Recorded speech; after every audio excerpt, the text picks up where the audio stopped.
hope our listeners aren't tired of hearing Happy New Year, because all of the people connected with this program wish to extend their hearty and sincere greetings, with every wish that 1936 will be full of gladness for you. Few companies have been so long identified with the history and growth of America as DuPont. And so it's fitting that DuPont should present the Cavalcade of America, a series of programs which tell you stories of traditional American spirit. It is the belief of the sponsor that a very real expression of the nature and tempo of American life is found in the ideal of DuPont's research chemists. Better things for better living through chemistry. Your comments on this series of programs will be appreciated very much by the sponsor. Just mail them to DuPont, Wilmington, Delaware, or to your radio station.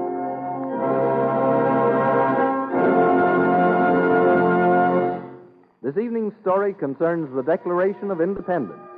Our Cavalcade Orchestra sets the stage with Victor Herbert's American Fantasy, which makes use of historic American airs.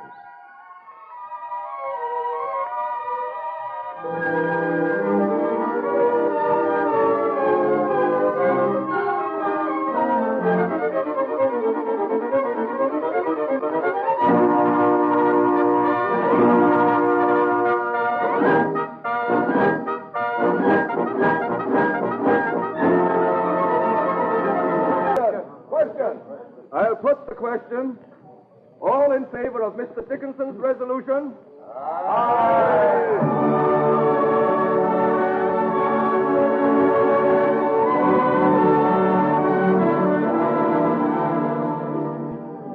Both sides were eager to postpone the actual vote on the resolution.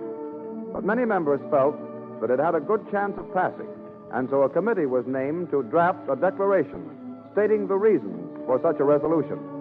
The committee consisted of Benjamin Franklin, John Adams, Thomas Jefferson, Roger Sherman, and Robert Livingston.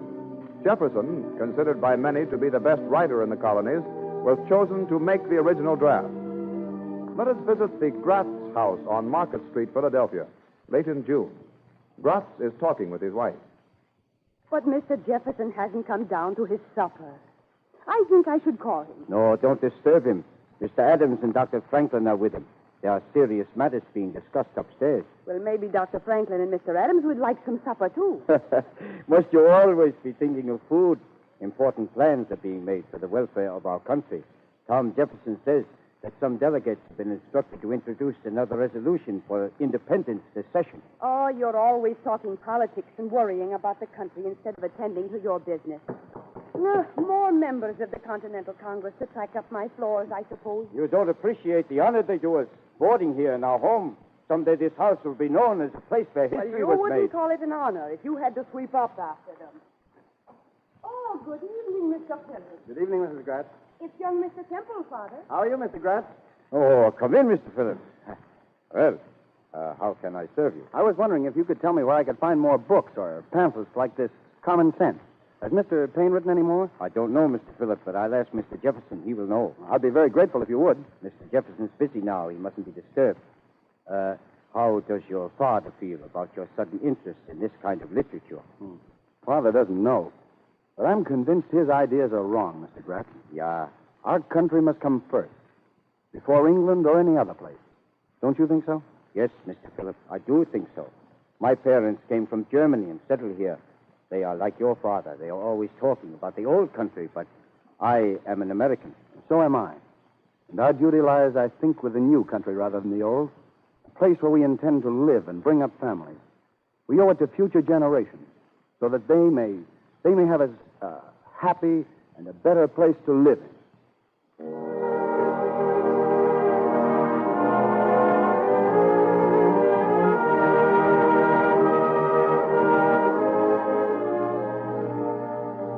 Meanwhile, in Jefferson's rooms, he and his colleagues, John Adams and Benjamin Franklin, are formulating the document that was to help make the country a happy and a better place. Well, Dr. Franklin, now that you've read the draft, what do you think? As a whole, Mr. Jefferson, I am delighted with it. But I hope you won't be offended if a much older man makes a few slight suggestions. Certainly not, Dr. Franklin. For instance, you say, when in the course of human events it becomes necessary for a people Now, wouldn't one people be more significant? Yes. Yes, one people. That's right. And you say, we hold these truths to be sacred and undeniable. Now, I would prefer we hold these truths to be self-evident. Self-evident is stronger. Above all, we must be careful not to alienate any of our colonies at this time. Unless this declaration of our reasons for freedom is passed unanimously by the Continental Congress, it will utterly fail in its purpose. You're right about that, Dr. Franklin. It must be the unanimous will of the United Colonies. Now, I've called the colonies the United States of America. Do you like that term, Dr. Franklin? Yes, Mr. Jefferson, I do. The United States of America. May they ever stand so.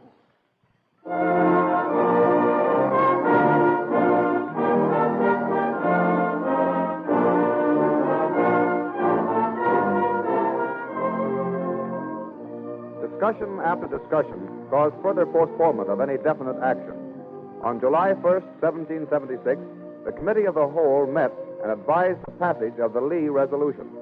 The vote was 9 colonies for and 4 against. We find Franklin, Jefferson, and Adams the night of July 1st discussing the situation.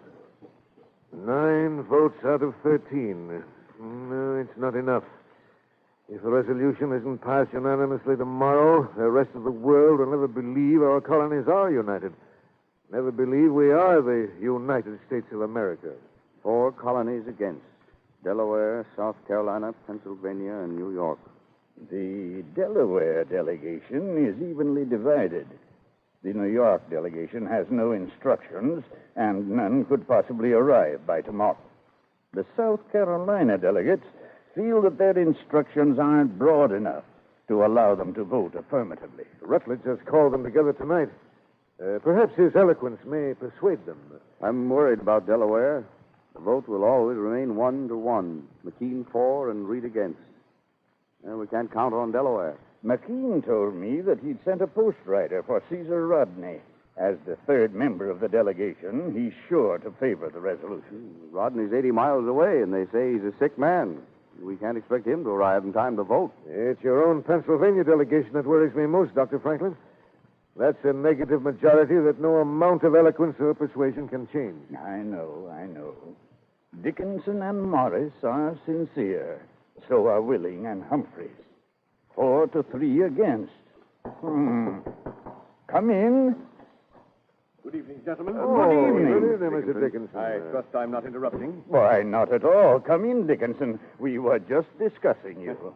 Not too harshly, I trust. Gentlemen, I was much impressed with the vote today. So much so that you wish to change yours, I hope. No, Doctor.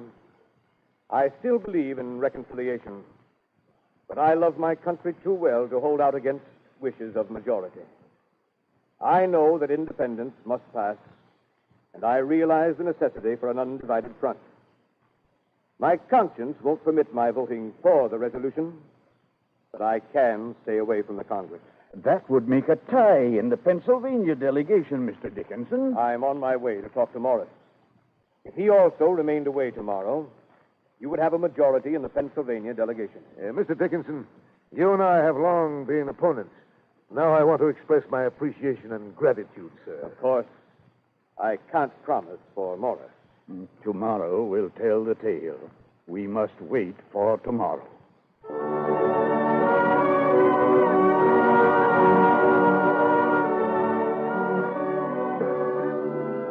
On the morning of July 2nd, the delegates of the Continental Congress assembled to vote on the Lee Resolution. Franklin and Adams are seated together not far from the chairman, John Hancock, as the voting proceeds. There's 8. New Hampshire, Massachusetts, Connecticut, Rhode Island, New Jersey, Maryland, Virginia, North Carolina. 4 more to come, with New York not voting. The chair calls on Mr. Gwinnett of the Georgia delegation. Georgia votes in favor of the revolution. The South Carolina delegation, Mr. Rutledge. Mr. Chairman, last night we held a meeting of the South Carolina delegates. It lasted well into the morning. We have come to the conclusion that our instructions are broad enough to allow us to vote on the question. South Carolina votes in the affirmative. Rutledge must have been very eloquent. Well, I'm beginning to breathe easier. There are still two more, and... At the request of Colonel McKean of Delaware, I have postponed calling on that colony until an attempt has been made to secure a full representation. Yesterday, the vote was even. Mr. Chairman. Here's Colonel McKean now. I was just calling on you. Mr. Chairman, I beg to report. Our third delegate, Mr. Caesar Rodney, has just arrived. He has ridden all night and wishes to apologize for rushing in so unceremoniously. But thanks to his arrival, the Delaware delegation supports the resolution 2-1. Only your own colony left, Dr. Franklin? Yes, only Pennsylvania. Dr. Franklin, have the other members of your delegation arrived as yet? No, Mr. Chairman, and I am certain now that Mr. Dickinson and Mr. Morris are not coming. I therefore announce that the Pennsylvania delegation stands 3-2 in favor of independence. Well, boys, with the New York delegation in sympathy but not voting, I think we may call it unanimous. It is unanimous. Mark my words, Dr. Franklin. July 2nd will be a day of rejoicing and celebration in these United States until the end of time.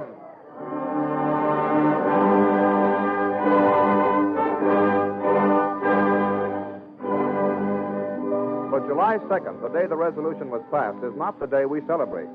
On July 4th, after much discussion as to its wording, a formal Declaration of Independence, little changed from Jefferson's original draft, was adopted unanimously by the assembled representatives of the United Colonies. On July 8th, the people of Philadelphia are gathered outside the State House to hear the Declaration read by John Nixon. On the outskirts of the crowd stands young Philip Temple with his father. I can't see why you dragged me here, Philip. You've read that document yourself at Mr. Jefferson. You almost know it by heart. We can't hear anything here anyway. I want to see how the people take it, Father. People, eh? I notice not many of our friends are here. Many of our friends have fled the town, Father. Yeah, that is true, sir. I'm glad you're staying. I'm waiting to see the outcome of all this. Anyone can put words on paper, but will they live up to their words? Will they sign this declaration? Indeed they will, Mr. Temple. I'm sure of that. We'll see, Gratz. This is a great occasion, isn't it, Mr. Gratz? A day to remember, lad. I'm glad to see you taking an interest, Mr. Temple. Huh? I feared perhaps you'd left town with your friends. Father's staying in Philadelphia, but I'm leaving town, Mr. Gratz. You, Philip? Tomorrow I start for Boston to join General Washington. Oh, good lad. Does your father approve? The boy's of age. If I tried to stop him, your Liberty boys would try to run me out of town, I suppose. Don't mind what Father says. I really think he's rather proud of me. Mr. Nixon has finished reading the Declaration. Those men in Congress have pledged their lives, their fortunes, and their honor. Could I do less? Every church bell in Philadelphia seems to be ringing. Yeah, ringing in a new era. They've given us the ideal. It's our duty to make it real.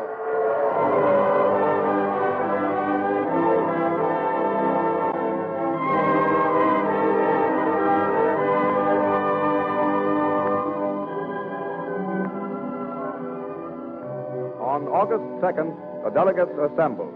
56 signatures were affixed to the document, each man pledging his life, his fortune, and his sacred honor to uphold the principles of freedom and equality so that we and future generations should have life, liberty, and the chance for happiness. There are no braver names than these in the Cavalcade of America. The American spirit of independence is well exercised by the American housewife as she does her daily shopping. A good example of Mrs. Housewife's firm intention to get the things she buys in first-class condition, fresh, clean, and sanitary, and to see exactly what she's buying, is shown by the revolutionary improvements in packaging during recent years, particularly transparent wrapping. The story of transparent wrapping, or cellulose film, which is another name for it, is a mighty interesting story of chemistry. First manufactured in 1898 in England to wrap the famous Pears soap, and improved in 1908 by a French chemist, this material is now made in the United States. DuPont makes and sells it under the trademark cellophane. Maybe you have seen, or you will see, the recent spectacular moving picture, A Midsummer Night's Dream. in which 700,000 yards of cellophane were used to create the beautiful illusion of fairyland. Or you may have seen pianos and automobiles wrapped in cellophane. But these are the novel and unusual uses.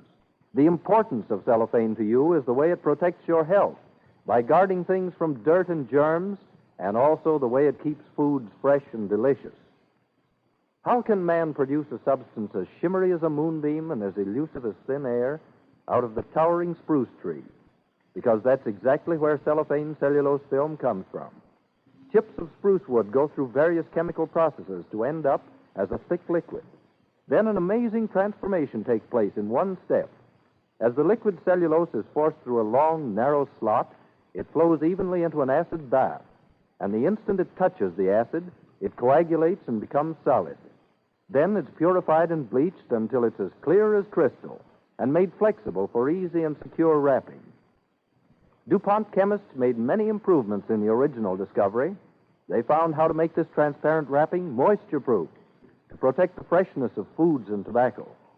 In short, the thing to remember is that cellophane cellulose film is something chemistry has created to protect you by protecting the things you buy. It well illustrates the creed of DuPont research chemists: better things for better living through chemistry. This program has come to you through the courtesy of DuPont, one of America's oldest enterprises, makers of chemical products since 1802. It's one of a series of programs in the Cavalcade of America, presented by DuPont each Wednesday evening at 8 o'clock Eastern Standard Time over the Columbia Broadcasting System.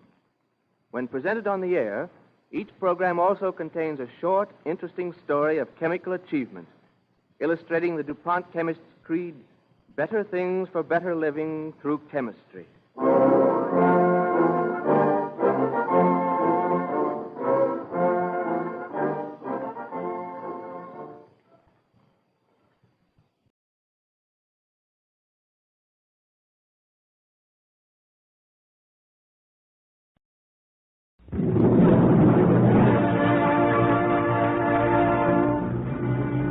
Starring Alfred Lunt in The Gentleman from the Islands, an original radio play on the Cavalcade of America, sponsored by the DuPont Company, maker of better things for better living through chemistry.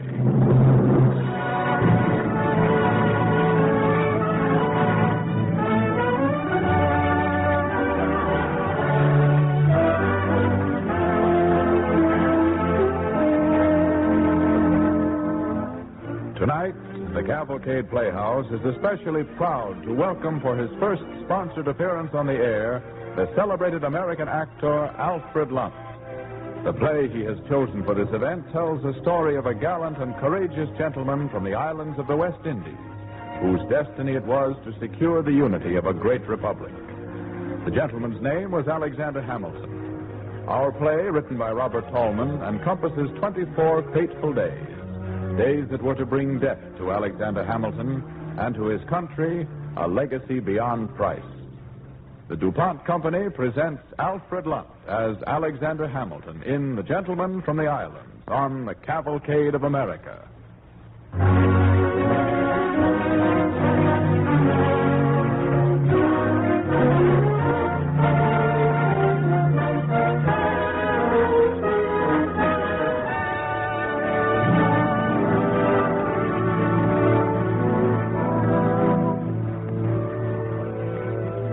Near midnight, the night of June 17th, the year 1804.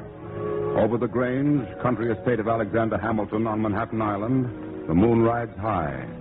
Up the lane to the mansion house, silhouetted sharply against the moonlit shrubs, rides a man on horseback. He draws up before the portico, dismounts, and tethers his horse. In a few quick strides, he is standing before the lighted French windows of the master's study. He looks about him, then raises his crop and raps on the pane. The man inside rises from the desk to answer the door. Who is it? I have the honor to call upon you, General Hamilton, on behalf of a friend. May I come in? Why, Mr. Burnett, at this time of night? Come in, sir. Thank you. I trust I do not disturb your household at this hour, sir. The friend I have the honor to wait upon is most impatient. Well, sit down. Sit down. Cigar? Brandy? Thank you, no. This letter, General Hamilton, if you will be so good as to read it. Must I now? I think you'd better. Well, if you insist. Hand me the letter opening there, will you, sir? At your service, General. Thank you. Excuse me? Sit down. Sit down.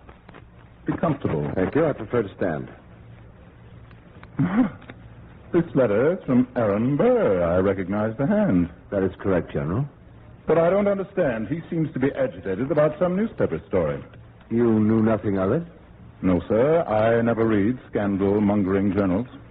Apparently your friends do. But this concerns something a Dr. Cooper says I said 2 years ago. You deny having said it? That Aaron Burr is a dangerous man not to be trusted with the reins of government? That is only the published utterance, General Hamilton. Colonel Burr has reason to believe that in private you have sought to place him in an even more despicable character. Mr. Van despicable and more despicable is not worth the pains of distinction. Then you accept the challenge? All right, Colonel Burr, a letter. I don't believe in acting in haste, and I don't understand perfectly, as yet, what Colonel Burr's motive is in this affair. It couldn't be that you are afraid to meet with Colonel Burr on the field of honor, sir? Field of honor? I couldn't meet Aaron Burr on the field of honor.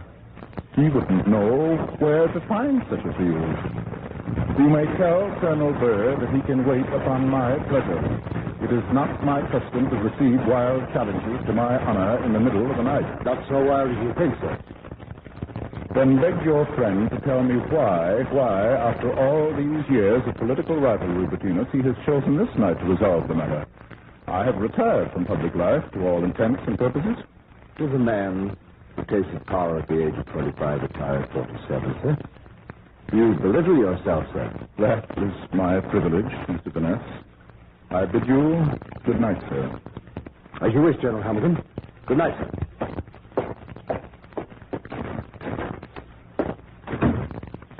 Alexander? Betsy? James? We didn't mean to disturb you, Father. Mother was worried and called me. Alexander, I was certain I heard a horse in the drive. James thought he heard it, too. That's absurd. You've been dreaming, both of you. Who was it, Father? Now, what have I done to deserve this, my wife and my eldest son, doubting my word? Now, don't blame James, my dear. I made him come with me. I had such a strange feeling. Foreboding, almost. But here you are, still at your desk. Forgive me. To tell the truth, I'm glad to be downstairs. I must go into the city tonight. Tonight? Well, when did you decide about that? Just now. Father, someone works here. Why don't you want us to know about it? Good heavens, I've been away from home before. Anyway, James is old enough to look after things. I can't bury myself here in the country, you know. Why must you go tonight? I had dared hope you'd done with politics. The business that takes you away from us like this so abrupt. I might have been president now if I'd stayed in politics. Would you like that? No. President's a passing fancy. That was never for you. The Constitution was your work, and that's something that's good for all time. Yes, if it sticks. Was there ever any doubt about that? I doubted it once. Now I don't know. That's why I'm going to the city, Betsy. I have to find out. Tonight.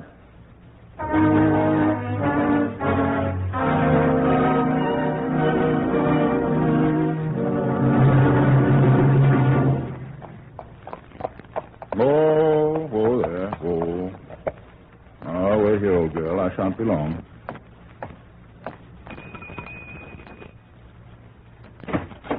Now, what in thunder? Hamilton, come in. Come in. I'll make a light. I know the hour's late, Judge Pendleton, but... But think nothing of it. I've just dozed off in my chair, as you see. You saved me a bad case of stiff joints. That's better. Now, what brings you out at this hour? I just had a visit from Mr. Van the so-called affair of honor. On whose behalf? Colonel Aaron Burr. I trust you didn't do him the honor of noticing his challenge. Not yet. You intend to do so? I might. You mustn't consider it. Burr is a deadly shot. This wouldn't be his first duel, you know. But it would be my first duel. First performances have a way of sticking in the public mind. Precious little comfort that would be if it were your last as well. I'm not so sure of that, Judge Pendleton. Why this concern over Burr, whom you've always held beneath contempt? Because I have reason to believe there is more to his challenge than meets the eye. Don't forget, Judge Pendleton, I'm not a bad shot myself. Burr doesn't gamble for little stakes. If it were only his personal honor at stake, he would have challenged me long ago, for I have never made any secret of my contempt for the man and all he stands for. Oh, don't forget, Hamilton, you have time and again frustrated Burr's highest ambitions. When he wanted to be president, you chose Jefferson instead. And only last month, you killed his chances of becoming governor of New York.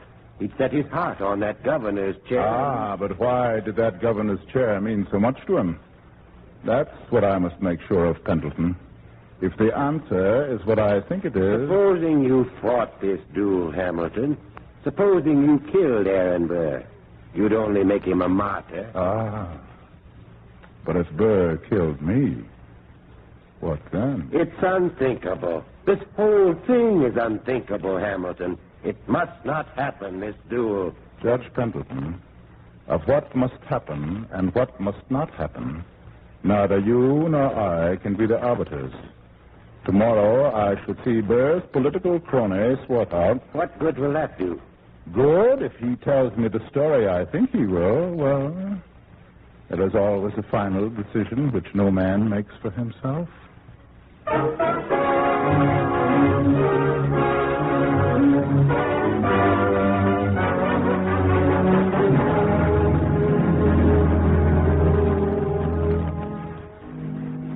You are listening to Alfred Lunt in an original radio play, The Gentleman from the Islands, on the Cavalcade of America, sponsored by the DuPont Company. As our play continues, Alexander Hamilton, played by Alfred Lunt, is in the headquarters of the Society of St. Tammany, talking with one of New York's first political bosses, a gentleman by the name of Swarthout. Let us be realistic, Mr. Swarthout. You know perfectly well that without my support, your party cannot elect Colonel Burr or anyone else to the governorship, now or ever. Oh, now we know why you opposed Colonel Burr's election as governor. Wanted the job for yourself, eh? I haven't said so. Oh, come now. You're a man of the world, Hamilton. As plain as the nose on your face that you... Excuse me, Mr. Swarthout. I didn't want to interrupt, but the gentleman was most insistent.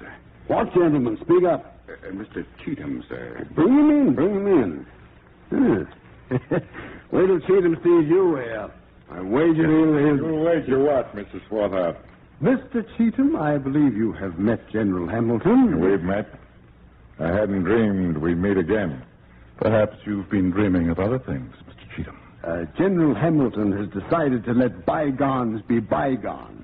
Isn't that so, General? I haven't said so. No. I assure you, Mr. Cheatham, General Hamilton is only waiting to find out what we have to offer him. Huh? Well, that's so. Gentlemen, let's come to the point. It has been suggested that the office of Governor of New York might have its attractions for me. I needn't tell you that I resigned from public office once because it didn't pay. Secretary of the Treasury of the United States of America. Couldn't make it pay. What you need is counsel, young man. Well, I'm willing to listen to your proposition, gentlemen. Willing to listen? What do you think of that, Cheatham? Willing to listen. But when we tell you what we have in store for you, you may think at first your ears have been deceiving you, Hamilton. Well, get on with it. Are you quite certain of our ground here, Swarthout? Mr. Cheatham, you let me handle this in my own way. Hamilton, here's the story. Our friends in New England have taken Colonel Burr into their confidence. They plan that New England and New York shall secede from the Union. Secede from the Union? Are you serious? Indeed, we are serious. And what's more, I am confident that the French minister has assured Colonel Burr that France will back us up with all the military power she has. And when Napoleon's agent says that... When Napoleon's minister says that, beware, you will be his next victim. Would that be so unpleasant? Napoleon is realistic, and so are we of the manufacturing states of this country. Jefferson is bound and determined to ruin our foreign trade, all for the sake of a vague, romantic notion he calls democracy. We can't compete with a disciplined, organized nation like Napoleon's France under such a system. And so you propose that we should play his game, hmm? Just so. You begin to see the possibilities, my boy? I do. Ah? And I have just this to say. A more evil, scurrilous, rotten, treacherous scheme has never come to my attention. Swine. That's what you are. Filthy swine. May God forgive the American people for ever having allowed men like you to be born on the soil of a free nation. Do you think the unity of this vast continent is subject to the whim of your little corrupt thirst for power? I tell you it is not, and never shall be. And just how do you propose to stop us, General Hamilton? With my life, if need be. My life is a little thing compared to the future of the unity of the United States. How my name goes down in history is a matter of small moment. How this great nation survives in history means everything.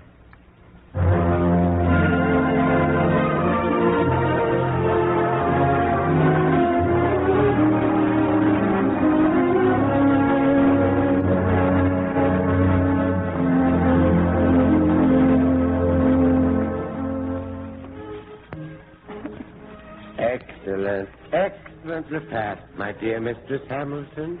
And music with the feast. I have never dined so royally. I held out against the musicians as long as I could. Such an extravagance. But Alexander would have it. James, when you're the head of the house, I adjure you, do not follow your father's example. You see the thanks one gets for a generous gesture, from the women at least. And the women, it's they we strive to please, after all. Don't be deceived, Father. Mother loves it. She told me so before dinner. Now, you're too old to be carrying tales, James. But it's true, Alexander. It's wonderful to see you so full of the enjoyment of life. Oh, one would think I had done nothing but add columns of figures for, lo, these 20 years. And today is an exception. It's the 4th of July, you know, but no brandy. You'll be drinking toast till morning, I suppose, at the celebration in town. I certainly hope so. Well, I wouldn't have you miss it for the world. Aaron Burr will be there for certain, and I want everybody to see how much handsomer you look in your dress uniform. Aaron Burr will be there. Of course, isn't he always? Why? What's the matter? Nothing. Just, I'll have to polish up my speech. Well, Pendleton, let's be getting on. Good night, Father. Good night, Judge Pendleton. Good night, my dear. Hurry home and drink a toast to General Washington for us. 2 toasts. A dozen. Well, my boy, so you've decided. Yes. You'll be my second in this affair, son. You know I can refuse you nothing. You remembered to bring my papers. Thank you. You saw Swatow? I saw 2 swine. And I smelt the filth of the pig pen the third sent his challenge from. Have you considered you leave a wife, children? There are things that mean even more to me, Judge Pendleton. I see. And another thing, you must pledge our adversaries to keep this matter secret. No one must have an inkling of it. I want my last days with my family to be happy. Hamilton, please. No. My mind's made up. You shall see. They will be the happiest days of my life.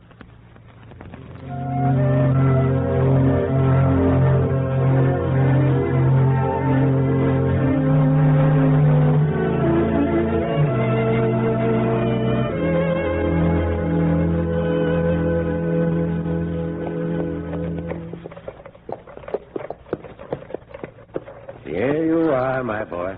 Got you home earlier than we expected. I'm very much obliged to you, sir. You were magnificent, Hamilton. The way you faced Burr as if nothing had happened between you at all. Nothing has happened yet. I spoke to Van Ness in the course of the evening. July 11th is the date. At Weehawken Heights, across the Hudson. The New Jersey laws on dueling are more liberal. July 11th. And this is the 4th. The 5th now, 6 days. Well, Good night, Judge Pendleton. Good night. God bless you.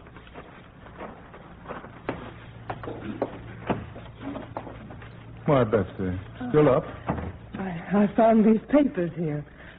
I've been reading them. Well, it's a woman's privilege, my dear. Such a lot of papers. It seems as you must have been writing letters or making speeches 24 hours a day for the past 15 years. How did we ever find time to be in love with each other? That was easy. Thank you, sir. I'm learning all your secrets. Oh, here's one. Remember this? The letter I wrote to old Cheatham after that scurrilous story you printed about our marriage? I'll wager his ear is still burning. Gall of the man. Intimating that I married you for your money. Well, didn't you? Of course. But that's our business. Well, then, I'm glad I had some money. Do you really mean that, Betsy? What do you think? Oh, forgive me, my dear. These old memories, we've dig up how rich they are, and how many things we've learned, especially me. Oh, here's the letter from General Washington after you quarreled, remember? Oh, yes, I remember. He said I kept him waiting. I stopped to talk to Lafayette on the stairs. It couldn't have been more than 2 minutes, but General Washington insisted it was 10. Naturally, I had to stand on my honor. You had too much honor in those days. I like you better now. Perhaps I haven't changed as much as you think, Betsy. Why do you say that in that strange tone of voice? Alexander, what is it with you these past weeks? Have I seemed not like myself? Too much like yourself. Your old self, I mean. This elation. I remember you like this before when you were going to Philadelphia to stand up against your elders for a constitution you wanted. I survived it, didn't I? Yes, and I prayed for your safety every night. Oh, you were so outspoken. There were so many hot-headed men there, the kind that fight a duel at the drop of a hat. What is it, Alexander? Did I say something to offend you? No. No, of course not. Just remembering old times. Too much of it for one day. Sometimes I feel I've known you so little for all our years together. Yet I'm glad. You've never seemed so human, so alive. I've never loved you as I have these past weeks. They've been the happiest weeks of my life. Say that again, Betsy. The happiest weeks of my life. You do mean it, don't you? Oh, thank you. And now I'll say good night again, my dear. I have a little writing to do before I come to bed. Good night, my love. Father, may I come in for a moment? Why, James, are you up too? Yes, I waited up. I wanted to talk to you without Mother here. Secrets from your mother? I'm flattered. Well, I'm preparing for my Regents examinations now to enter college, as you know, and I thought, well, I wasn't sure whether I'd be going. I mean, are you getting ready to leave us, Father? What on earth put that idea into your head? This letter. You left it out on the desk. I wouldn't have looked except for what it says on the top. To my sons, in the event that I should not return. Have you showed that to your brothers? No. I wanted to be sure what it meant. Well, it doesn't mean anything. I was thinking of taking a fairly long trip, perhaps to Canada, naturally. If I went by boat, there's some danger. You're lying to me, Father. Yes, perhaps I am. Are you going to fight a duel? You know I don't approve of dueling. I didn't ask you that. I asked if you were going to fight a duel. No, we'll put it this way. If I were, I'd want you to do as I said in that letter. Look after your mother when I'm gone. I understand, Father. And don't worry. I won't say anything to Mother. Not till it's all over. You're a great gentleman, James. I have no fears for you. Be a guide to your younger brothers and a comfort to your mother. I'll do my best. Now, good night. I've work to do. God bless you, my son. Goodbye, Father. Good luck.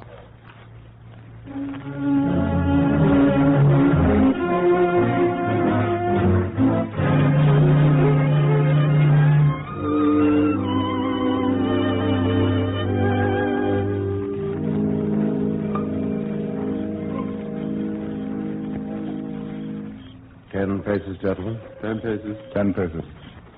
1, 2, 3, 4, 5, 6, 7, 8, 9, 10. Is that satisfactory to you, Judge Pendleton? That will do. Mark the place. Now then, do I have the honor? Very good, sir. I choose heads. Heads it is. General Hamilton, your choice of weapons. Thank you. This one will do. Colonel Burr, I have the honor. Let's get on with it. At your service, sir. Stances, gentlemen. Are you ready, Doctor? Ready, gentlemen. Very well, gentlemen. Present. Fire! Oh. Doctor. Colonel Hamilton, he's hit. Oh, why did he hold his fire like that? General Hamilton. General Hamilton, can you speak? Please, sir, I'm the doctor. Let me get at that wound at once. It's too late, Doctor. This is a mortal wound. Looks bad. We'll have to get him across the river somewhere to a hospital. The bullet has entered his lung. Gentlemen, bring a stretcher. Over here with a stretcher. Hurry. Oh, just a moment. Before we start, if I should die before we reach the other shore, let my wife be called at once. Break it to her gently, but impress upon her that I have meant that she should understand why I have done this. The papers must be published, just as I left them. Tell her this is my legacy to her and to my country. Don't listen to him. He doesn't know what he's saying. Must have been mad these last days. Why else did he hold his fire? The suicide brought on my madness. Brought on my madness, yes.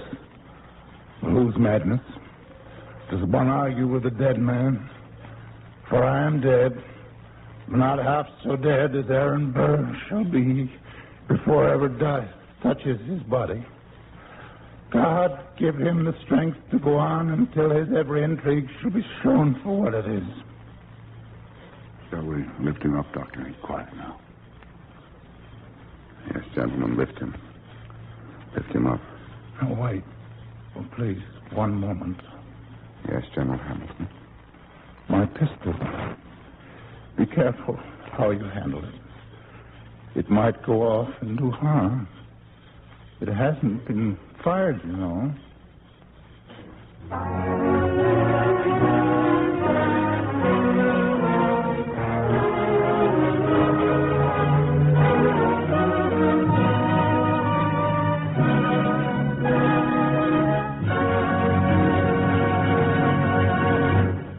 And now the star of tonight's cavalcade, Alfred Lunt.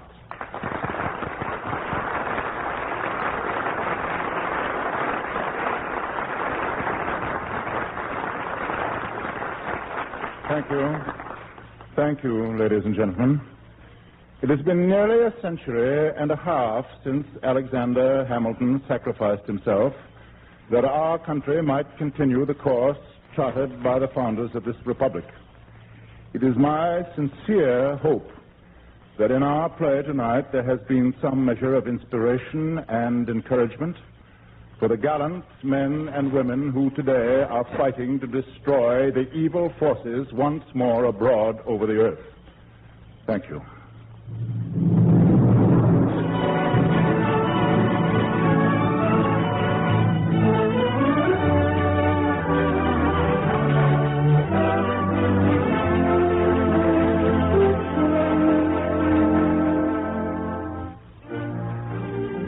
Next week on the Cavalcade of America, the distinguished character actor Dean Jagger in a new and thrilling radio play called Man of Iron, a story of John Ericsson's invention of the monitor.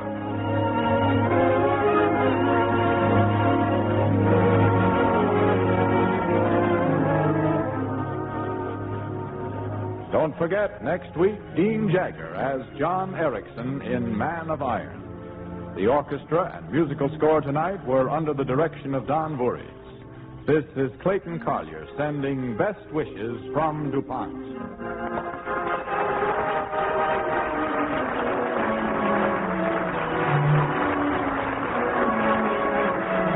This program came to you from New York. This is the National Broadcasting Company.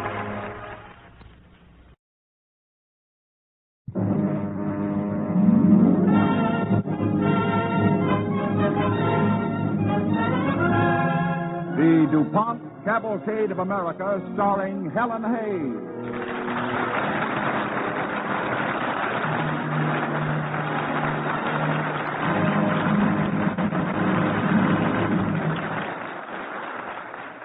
Good evening. This is Helen Hayes.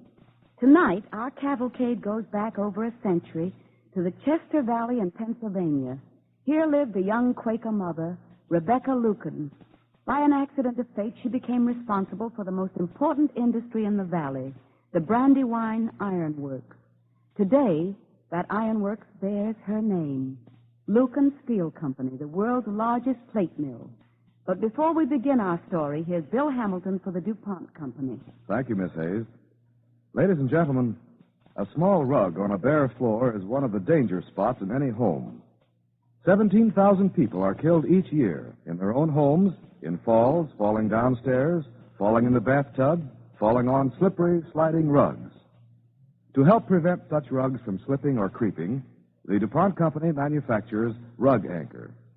DuPont Rug Anchor is a scientifically surfaced sponge rubber underlay which goes between the rug and the floor.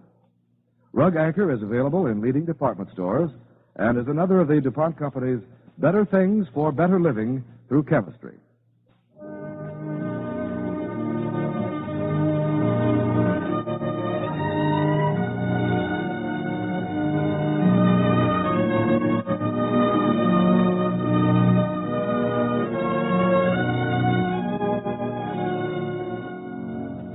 And now, Woman of Steel, starring Helen Hayes as Rebecca Lucans on the DuPont Cavalcade of America.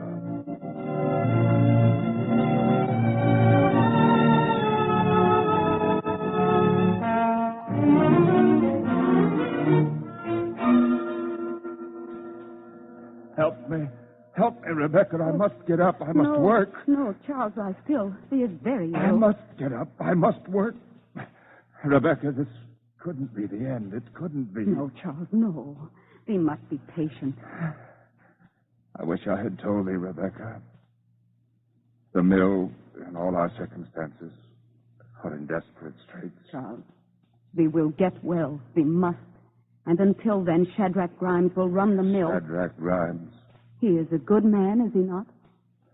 Remember this, Rebecca. Shadrach is an ambitious man, and ambition makes men strong and weak, good and evil. Charles, please don't talk anymore. We must rest. Rebecca, I have lain in this bed thinking of the many evenings when we have read from Shakespeare together. Shall I read to thee now? No, thank thee. The page I think of most, I remember well. Rebecca, listen to me. Good Horatio, what a wounded name, thing standing thus unknown, shall lift behind me. If thou didst ever hold me in thy heart, absent thee from felicity a while, and in this harsh world draw thy breath in pain to clear my honor. I understand, Charles. Charles, look at me. Charles? Oh, no. Charles! Charles!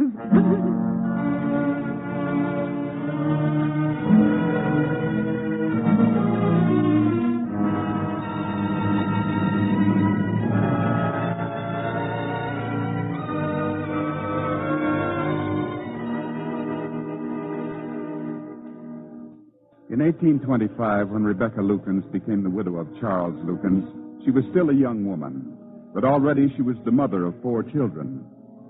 Well, as she turned to face the future, there was but one person in the family who could give her aid, Solomon Lucans, her husband's older brother. Rebecca, I know nothing of the iron business, but I can recognize a zero when I see it. But we must find a way to go on. I tell thee there is no money. But Charles said the whole country would soon need boilerplate. That is why he converted the mill, and I'm sure he was right. He must have been. My dear Rebecca, if thee had a fortune, thee still couldn't run an iron mill. Thee is a woman. Aye, Solomon. There's always someone to remind me that I am only a woman. Do they think the mother of 4 children can forget that? Beg pardon, ma'am. Yes, Mariah. Shadrach Grimes is here to see you. Ask him to come in. Yes, I am glad he is here. He is our superintendent at the mill, and he doesn't agree with thee, Solomon. He thinks I should go on. Good afternoon, ma'am. Shadrach, this is my brother-in-law, Solomon Lucan. How do you do? How do you do? Mr. Grimes, after a study of the books, I don't see how you can encourage Mrs. Lukens to continue. Oh, why not, Mr. Lukens? I'll manage things for her. All she has to do is set to home here like she always has, and I'll run the mill fine. The owner of an enterprise must know something of its business. Mrs. Lukens knows nothing of making iron. But I do. I was born a poor man, and I've worked hard and learned my business. And I say I can run that mill. Your ambition is commendable, Shadrach Grimes. But if you should fail, my sister-in-law would remain responsible. I cannot stand by and watch my brother's widow and children walk into poverty. Solomon, then thee would have me put out the fire at the mill? I am the only man left in this family, Rebecca. And since thee is a woman... Aye. Being a woman, I dare not walk alone. Although it seems to me I have more strength to go on than I have to abandon my husband's faith. All thee needs now is the strength to be wise. Very well, Shadrach. I will go with you. We will put out the fires. It will be a sad sight, ma'am. Let Shadrach attend to that, Rebecca. There's no need to torture thyself watching the death of the mill. No. My father lighted those fires in 1810, and my husband never once permitted them to die out. Now, if the decision is mine to quench those fires, I will see it through. Come. I believe with Macbeth, if it were done when 'tis done, then 'twere well it were done quickly.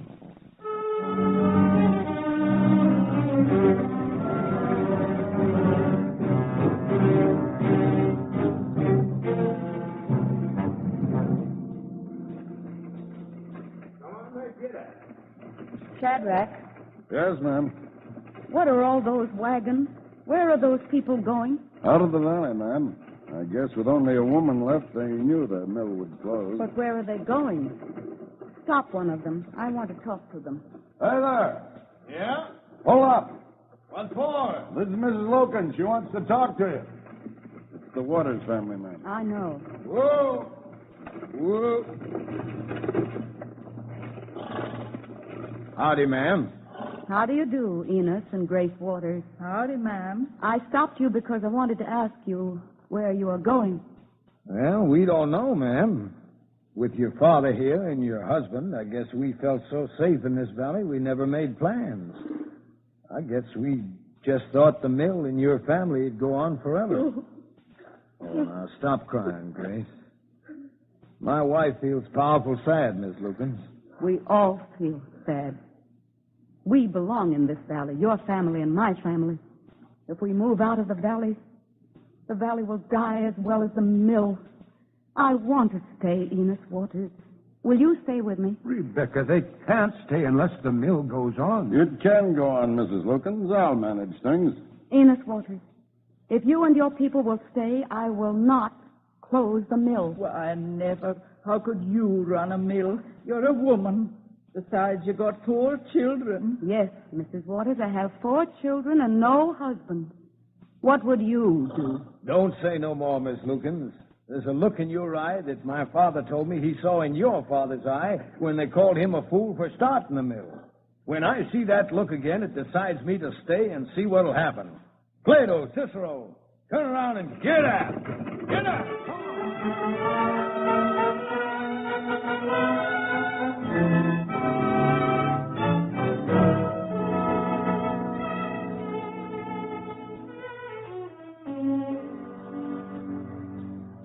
Shadrach, I do intend to go on with the mill. But are these the best terms thee and I can have? If you want me to stay and run this mill, that's what I want. Very well. Thank thee, Shadrach. I'll let thee know before the day is out if we can do business. The terms may be steep, but I'm the only one around here who knows how to make iron, and I'm worth it. Good day. Good day, Shadrach. Rebecca, thee can't consider it. His terms are outrageous. I know, Solomon, but he knows how to make iron, and I don't. Then thee will be at his mercy. Not if I learn my business, Solomon. Not if I learn how to make iron, too. How can thee? Thee can't learn it from a book, and thee can hardly go down to the mill. Because I'm a woman? Then thee is going to see something thee hardly expects. Thee is going to see a woman in that mill, Solomon, at 6 o'clock tomorrow morning.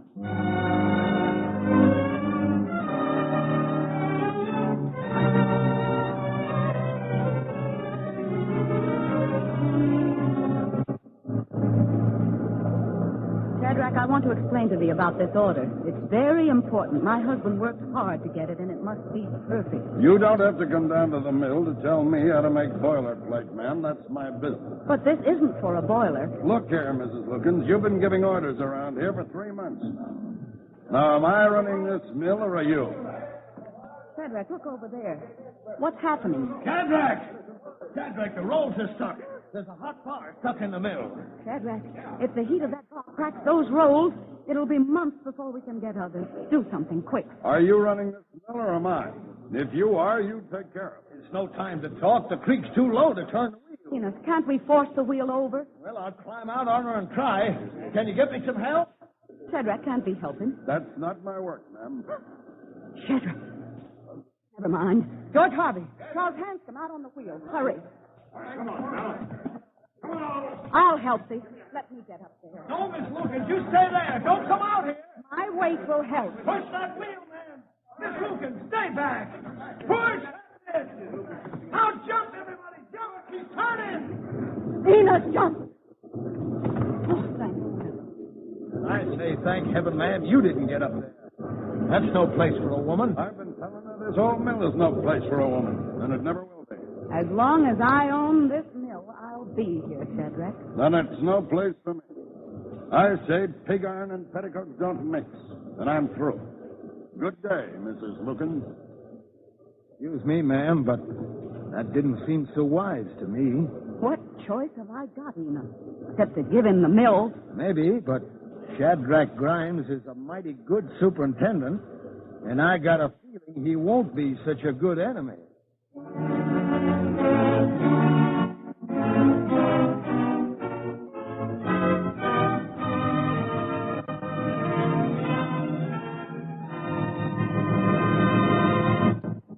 You are listening to Woman of Steel, starring Helen Hayes as Rebecca Lukens on the Cavalcade of America, sponsored by the DuPont Company, maker of better things for better living through chemistry.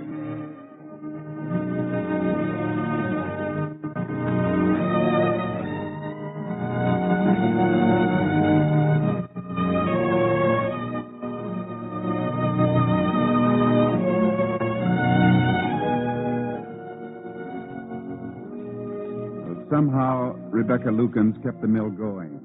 Sustained by her husband's dream that iron would one day be vital in building America, she struggled on.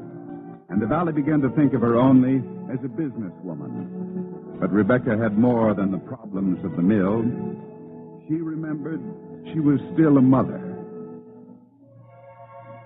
Do keep under the cloak, Martha, dear. Here's thy medicine. Sit down.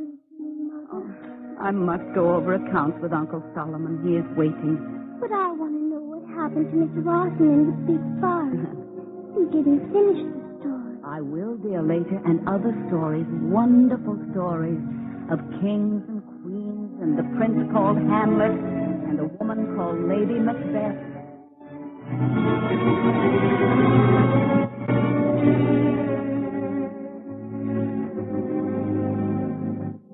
Why don't thee rest, Solomon? I should go down and look at the mill, Rebecca. The creek is up, and I'm worried. This valley is full of old dams, and if any one of them breaks... Oh, Solomon, sometimes I feel guilty at all the worries I have thrust on thee. How can I ever thank thee for thy help? Rebecca, thee has taught me a good lesson in faith, when I need it. Now I want thee to see the accounts. The book's balanced, Rebecca. By a razor's edge, I can see. However, we got through the winter, Solomon, and if nothing happens, if we get orders at better prices... Mrs. Lukens. Yes, Maria. There's someone to see you. It's that Shadrach Grimes. Shall I send him in? Shadrach? Here? Yes, Mariah. Ask him to come in. This way, Mr. Grimes. Thank you. I hardly expected to see thee here, Shadrach. I'm sure of that. But does the D&M Construction Company in Philadelphia mean anything to you, Mrs. Lukens? No. It will when you see this contract I discovered your mill has with them. When I tell you I'm their superintendent. But this is dated before Dr. Lukens died. That's right. But you know how anxious my husband was to get plate orders at that time. And we couldn't fill this order now at prices like this without a loss. A contract is a contract, Mrs. Lukens. That's something you'll have to learn. Shadrach, surely thy firm wouldn't hold Mrs. Lukens to that contract, or it would bankrupt her mill. Is that her answer? It's all right with me. Oh, I see. Well, Shadrach, the order will be filled. Good day. That's fine, Mrs. Lukens. Very fine talk. Good day. Rebecca, he knows thy boast was foolish. Anyone can see now thee will have to go into bankruptcy. No, Solomon, I won't do it. Rebecca, be wise. No, Solomon, no. I think there was something very wise in Charles' vision. It is his faith which has pushed me on until now. And until my road is blocked finally and forever, I cannot and I will not. What is it? It's the dam. The mill dam is broken. The dam's gone. The spring flood. I told thee the Brandywine was high. Oh, Rebecca, I'm terribly sorry. Does thee realize what this means? Yes, Solomon. It is the end. I know I never would have quenched those fires as long as I lived. Now the Brandywine has put them out for me.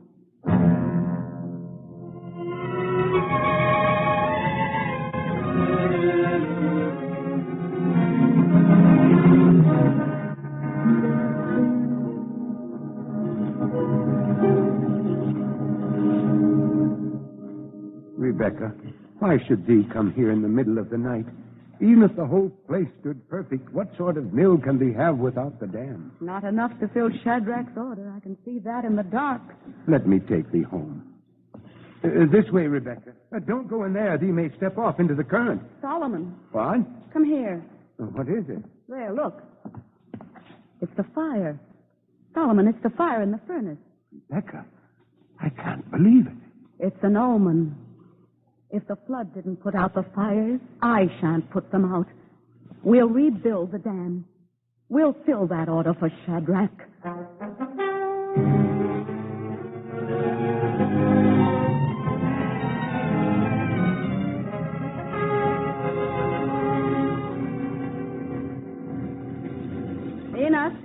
Enos Waters. Are you calling me, ma'am? Is the last row of stone in the dam? Yeah, they're putting it in now. It took a month's work, but we're going to have it done by daybreak. But I don't understand, Enos.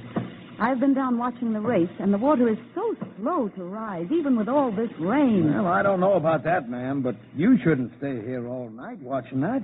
Every thread you got on is soaked. You're shivering. I'm all right. I'm waiting for Mr. Lukens to come with the pack horse train. He is bringing more iron. We have to get started again, Enos, as fast as we can. Hello? Ain't that him, Mr. Lukens? Solomon, here we are. We've been waiting. I've been hurrying. I wanted to see if the dam was done and what's happening. It's nearly finished, Solomon, but the water is so slow to rise. Yes, that's what I thought would be. Because it isn't going to rise, Rebecca. What do you mean? I passed a new dam, a building upstream, and a big one. That's what's catching all this rain. I found out there's another ironworks, a building upstream. Another ironworks? Who? Rebecca, I hate to tell thee. They say it belongs to Shadrach Grimes. Shadrach? That's what I guessed. But we must have water. We'll never get it now. Just as I told you, ma'am, he'll never give up. Well, I shan't either. I'll just have to convince Shadrach this rain has fallen for all of us.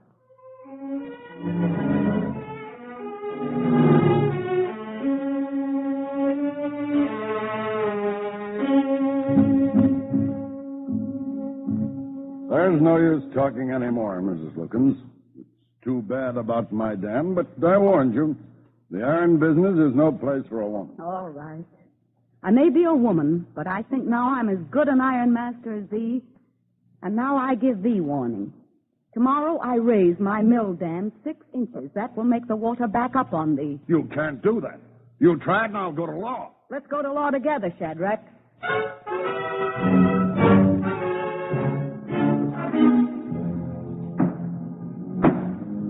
Comes now Shadrach Grimes, plaintiff against Rebecca Pennock Lucan, Ironmaster of Chester County in the Commonwealth of Pennsylvania, pleading for an injunction to compel the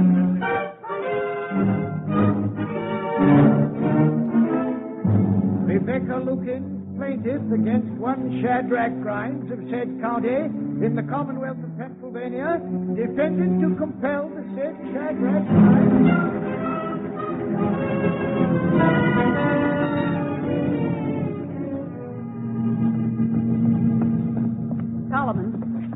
Solomon, I have news. About the trial? What is it, Rebecca? No, it's more important than that. This newspaper was sent to me. It's the Baltimore American. Let me read it to thee. Several weeks ago, the first locomotive was run... The first what? Locomotive. It's called the Sturbridge Lion. It's a steam engine made to run on wheels, and it tows several wagons of goods. But listen, a locomotive was run at Holmesdale, Pennsylvania. Rebecca, I thought thee had news that was important. I thought it had something to do with this trouble with Shadrach Grimes. It has everything to do with it. I'm going to see him. Why? I'm going to tell him the locomotive is coming. It's coming to take him and all of us far beyond this valley, out into the whole country, the whole world.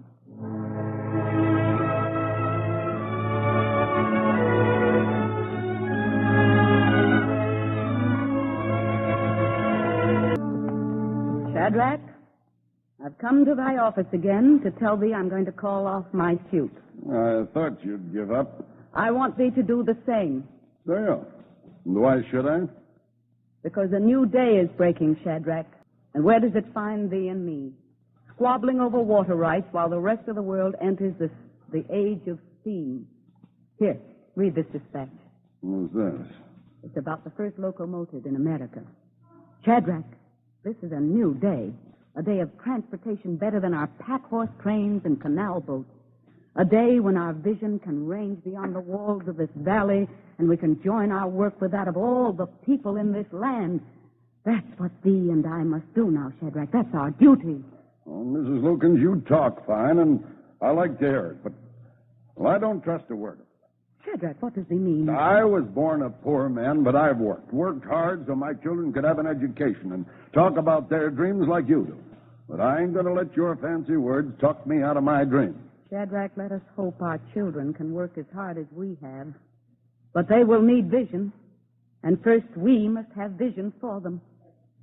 Shadrach, there's a nation that needs our work as this valley has needed it in the past.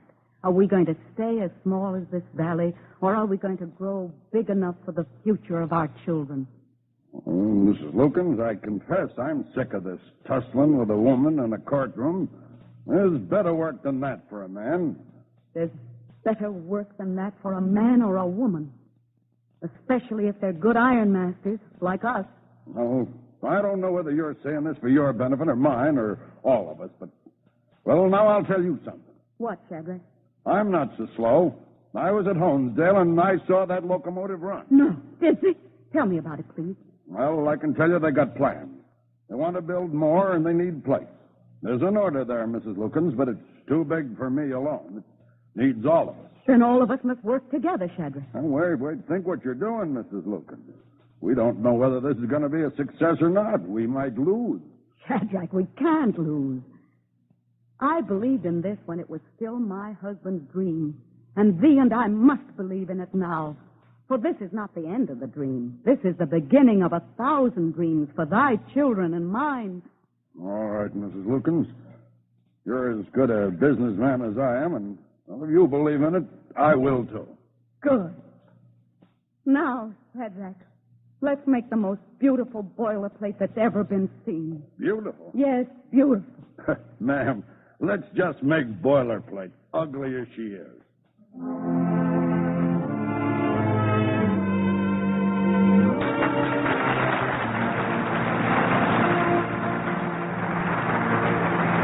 Thank you, Miss Hayes. I'm sure Cavalcade's radio audience joins us here at the Longacre Theater in applauding you and the rest of tonight's cast.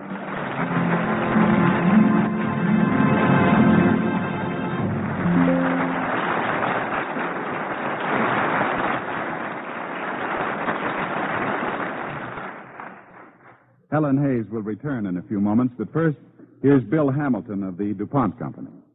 To raise bumper crops, the farmer must beat the weeds, or the weeds may beat him. Here, chemical science can be of great help to him.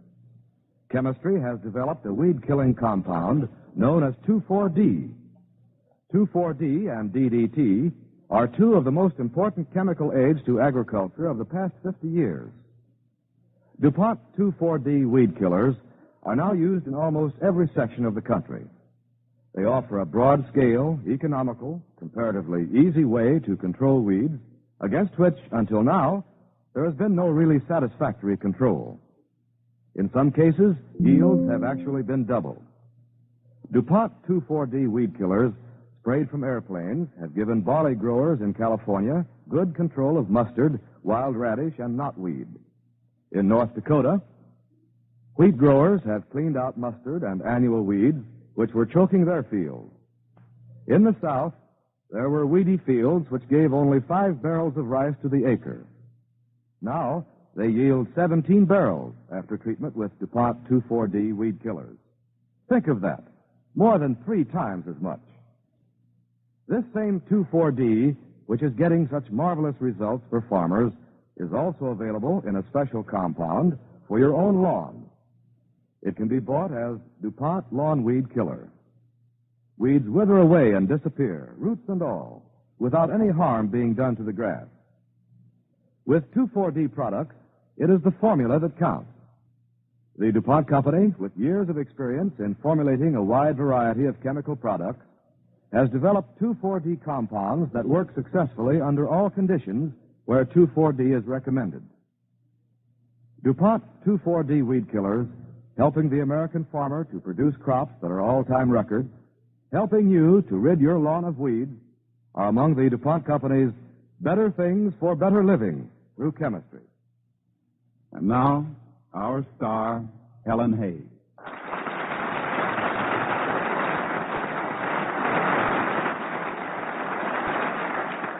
Ladies and gentlemen, tonight, just while this broadcast has been going on, 10 Americans have died of cancer. The time has come to do something about it. There's certainly no question about the generosity of the American people when it comes to helping those in trouble. So each and every one of us must give our support to the American Cancer Society's threefold program of education, service, and research. Let's give generously to the American Cancer Society's drive for funds. Thank you.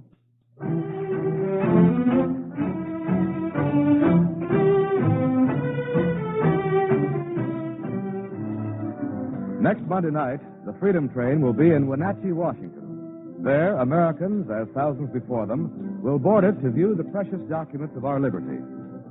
On our broadcast next Monday night, Cavalcade will be especially pleased to present an original radio play, The Man Who Took the Freedom Train, a delightful story about 2 young Americans and the visit of the Freedom Train in their hometown.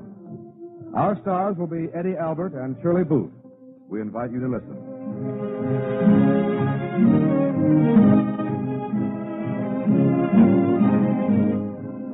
Tonight's DuPont Cavalcade, Woman of Steel, was adapted by Philip Lewis from an original story by Lucy Kennedy.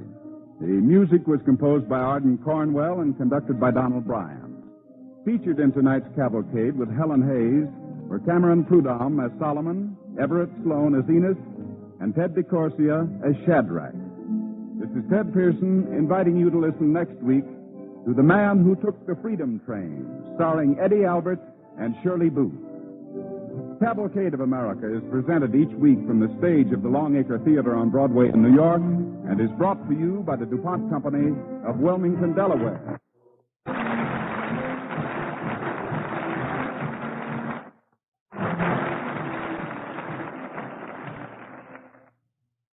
NBC, the National Broadcasting Company.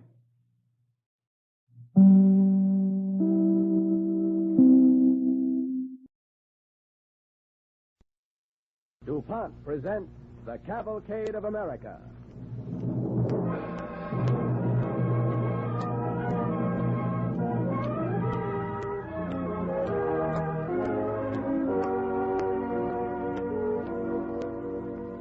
Ladies and gentlemen, this is the Cavalcade of America, sponsored by DuPont, makers of better things for better living through chemistry.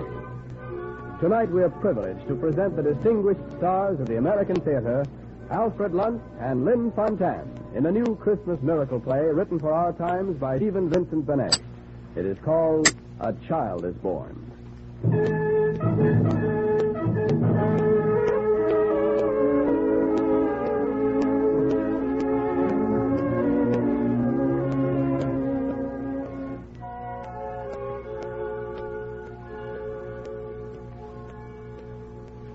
I'm your narrator. It's my task to say just where and how things happen in our play. It's an old task. Old as the human heart. Old as those bygone players in their art who, in old days, when faith was nearer earth, played out the mystery of Jesus' birth in hall or village green or market square for all who chose to come and see them there. So we tonight, who are your players too, ask to tell that self-same tale to you. The time is time. The place is anywhere. The voices speak to you across the air to say that once again a child is born. A child is born. I pray you all give us your audience and hear this matter with reverence. There is a town where men and women live as people do in troubled times, times when the world is shaken. There is an inn. A woman sings there in the early morning. There shall be born a child born of woman, and yet undefiled. King Herod, now what do you say? Singing again. I told you not to sing. I'm sorry, I forgot. Forgot. That's fine. That's wonderful. That answers everything. The country's occupied. We have no country. You've heard of that, perhaps. You've seen their soldiers, haven't you? You know just what can happen to our sort of people once there's a little trouble. Answer me. I've seen, I know, but... But, oh, la, sometime I think your ways will drive me mad. Is it your business what King Herod does? Is it your place to sing against King Herod? Do you pretend to know the ins and outs of politics and why the great folk do the thing they do? And why it's to bear them? Because it's we who have to bear them. First and last and always in every country and in every town. They grind us like dry wheat between the stones. Don't you know that? I know that somehow kings should not be wicked and grind the people down. I know that kings like Herod should not be... All right. I'm not denying that. I'm reasonable enough. I know the world. It's a bad world, but it must last our time. Herod is Herod, but my end's my end. I do the best I can. I pay my taxes here in this conquered and forsaken land. And as for all your fine, rebellious souls who hide in the hills and stir up trouble, call themselves prophets too and prophesy that something new is coming to the world, the Lord knows what. Well, it's a long time coming. And meanwhile, we're the wheat between the stones. Something must come. Believe it if you choose, but meantime, if we're clever, we can live and even thrive a little. Clever wheat that slips between the grinding stones and grows into the good, the profitable grain. At least if you will not sing subversive songs to other people, but your poor old husband who loves you still in spite of all your fancies and always will. Come, wife, I've got some news. I didn't mean to be so angry with you. Give us a kiss. I couldn't help the child. I know you think of that this time of year. You're my son, too, and I think of him. I couldn't help his dying. No, husband, no. He stretched his little arms to me and died. And yet I had the priest, the high priest, too. I didn't spare the money. No, my husband, I'm a barren bough. I think and sing, and I'm a barren bough. Oh, come. The fault is mine. I had my joyous season, my season of full ripening and fruit, and then the silent, the aching breast. I thought I would have children. I was wrong. But my flesh aches to think I do not have them. I did not mean to speak of this at all. I do not speak of it. I will forget, not sing at all. It was long past and gone. Tell me your news. Is it good news? Yes, the prefect comes to dinner here tonight with all his officers. Oh, yes, I know. The enemy, of course, the enemy. But someone has to feed them. And they'll pay. Cash. On the nail. Yes. Good. I thought you'd say so. Oh, we'll make no great profit, not tonight. I've seen the bill of fare they asked of me. Quails in midwinter. Well, we'll give them quails and charge them for them, too. You know the trick. Yes. They must be well served. I'll care for that. The honest innkeeper, the thoughtful man. Oh, do not spoil my servants with largesse, your worship. And he won't. He pinches pennies. But once he's come here, he will come again, and we shall live, not die, and put some coin, some solid, enemy, and lovely coin under the hearts. Spoil the Egyptians. What's that? I'll go. The maids aren't up yet, lazy bones. A minute, just a minute. It's early yet. You needn't beat the door down. This is an honest inn. Oh, good morning. Hail, Caesar. You keep with us in? Yes, sir. Orders from the prefect. No other guests will be entertained at your inn tonight after sundown. The prefect wishes all the rooms to be at the disposal of his guests. Sir, when the prefect first commanded me, there was a party of my countrymen engaged for a small room. He'll hear no noise at all. This is the prefect's feast, the Saturnalia. You've heard your oath. Yes, sir. Yes, indeed, sir. Well, see that carried out. No other guests. Hail, Caesar. Hail, Caesar. Oh, that's pleasant. All the rooms at the disposal of the prefect. No other guests. Remember, no other guests. I will remember. Do so. It's an order. Now, about the quail. You'll make the sauce. That's the important thing. A crow can taste like quail with a good sauce. You have your herbs. Yeah. Well, then, begin. It's morning and we haven't too much time. Sarah, Leah, where are those lazy servants? Leah and Sarah, come and help your mistress. I'll rouse the fools. There's work to do today.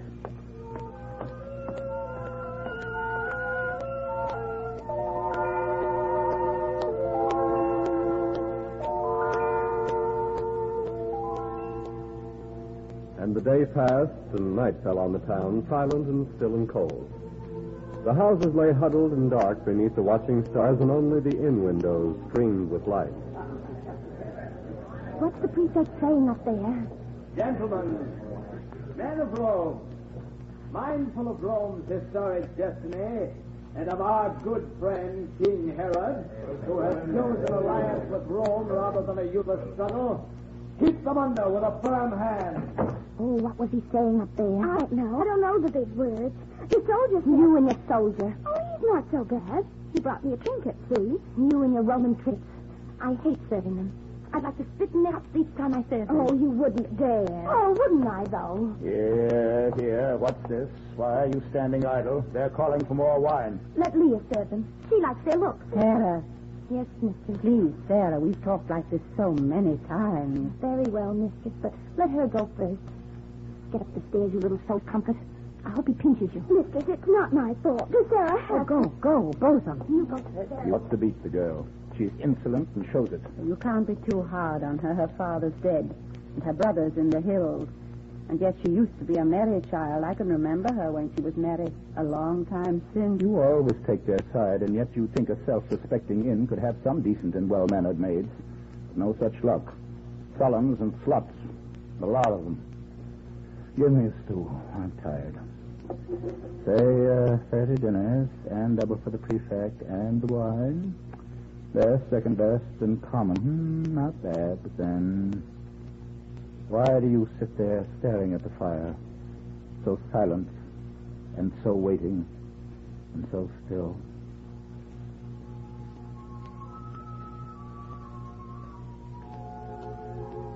I do not know. I'm waiting. Waiting? For what? I do not know. For something new and strange. Something I've dreamt about in some deep sleep, truer than any waking. Heard about long ago, so long ago, in sunshine and the summer grass of childhood, when the sky seemed so near. I do not know its shape, its will, its purpose. And yet all day its will has been upon me, and there is light in it, and fire, and peace, newness of heart, and strangeness like a sword, and all my body trembles under it, and yet I do not know. You're tired, my dear. Well, we shall sleep soon. No, I'm not tired. I'm expectant as a runner before a race, a child before a feast day, a woman at the gates of life and death, expectant for us all, for all of us who live and suffer on this little earth with such small brotherhood. Something begins. Something is full of change and startling stars. And yet I cannot read it. Yes, I wait and strive and cannot find it. Look! What's that? They can't come in. I don't care who they are. We have no room. Go to the door. Well, if this be inn, sir, we're travelers and it's late and cold. May we enter? Who is it? Just a pair of country people, a woman and a man. I'm sorry for them. My wife and I are weary. May we come in? I'm sorry, my good men. We have no room tonight. The prefect's orders. No room at all? No, it's not my fault. You look like honest and well-meaning folk, and nobody likes turning trade away, but I'm not my own master. Not tonight. It may be in the morning. Wait. Must you mix in this? Wait. Good sir, the enemy are in our house, and he...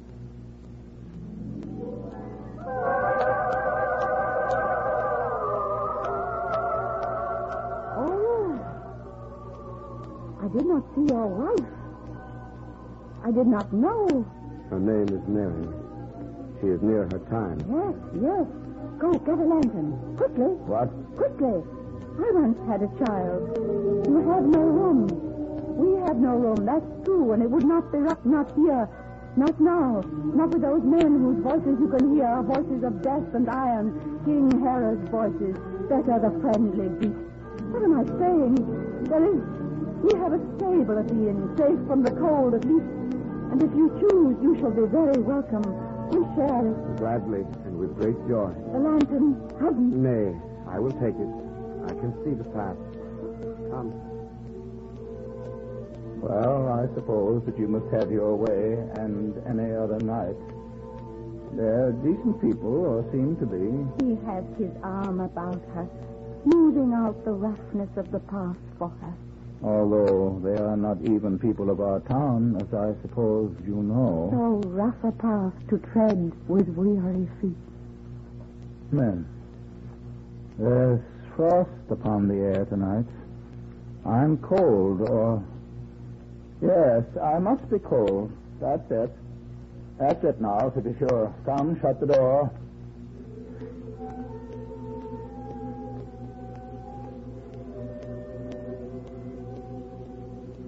Something begins,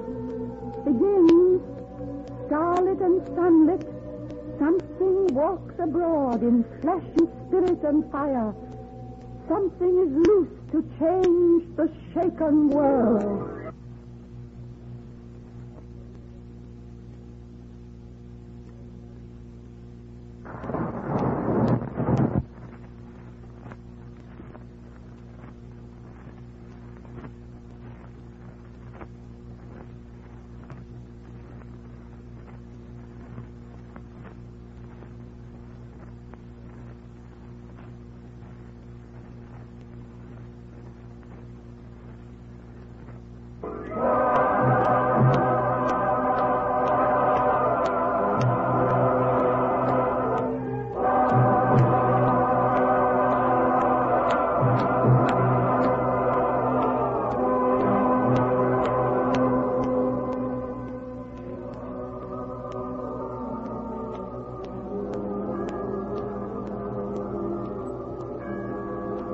night deepens. The stars march in the sky. The prefect's men are gone. The inn is quiet. But in the street outside... Would watch by night with a day, with a hope, A star shone over us so bright, we left our flocks to seek its light. It's so late. How can it be so late? I don't see. Wait, I love the window pane. It's blind and dark. But they're shepherds from the hills. Shepherds? Yes, mistress. They have crooks and staves. The tattered cloaks are rugged on their backs. Their hands are blue and steam with the cold. Yes, they all seem drunken. Not with wine, but with good news. Their faces shine with it. Cold and so late. Poor creatures. Call them in. The prefect men are gone. But the master. He's dozing. Do as I tell you. Come in. Come in. Tarry a while and rest. We cannot stay. We follow the bright star.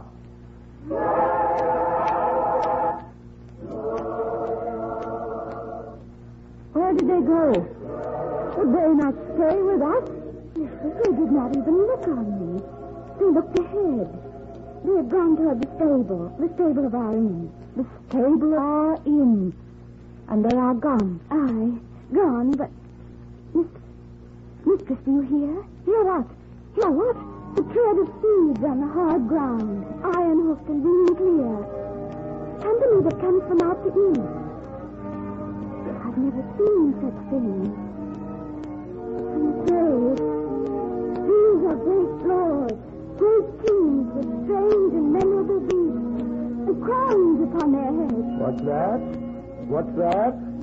Lords, nobles, kings here in Bethlehem, in our poor town? What fortune, oh, what fortune! Stand from the window there, you silly girl. I'll speak to them. My gracious noble lords, worthy and mighty kings, our humble inn is honored by your high nobility. Come in, come in. We've fire and beds and wine. Come in, tarry a while and rest. We cannot stay. We follow the bright star.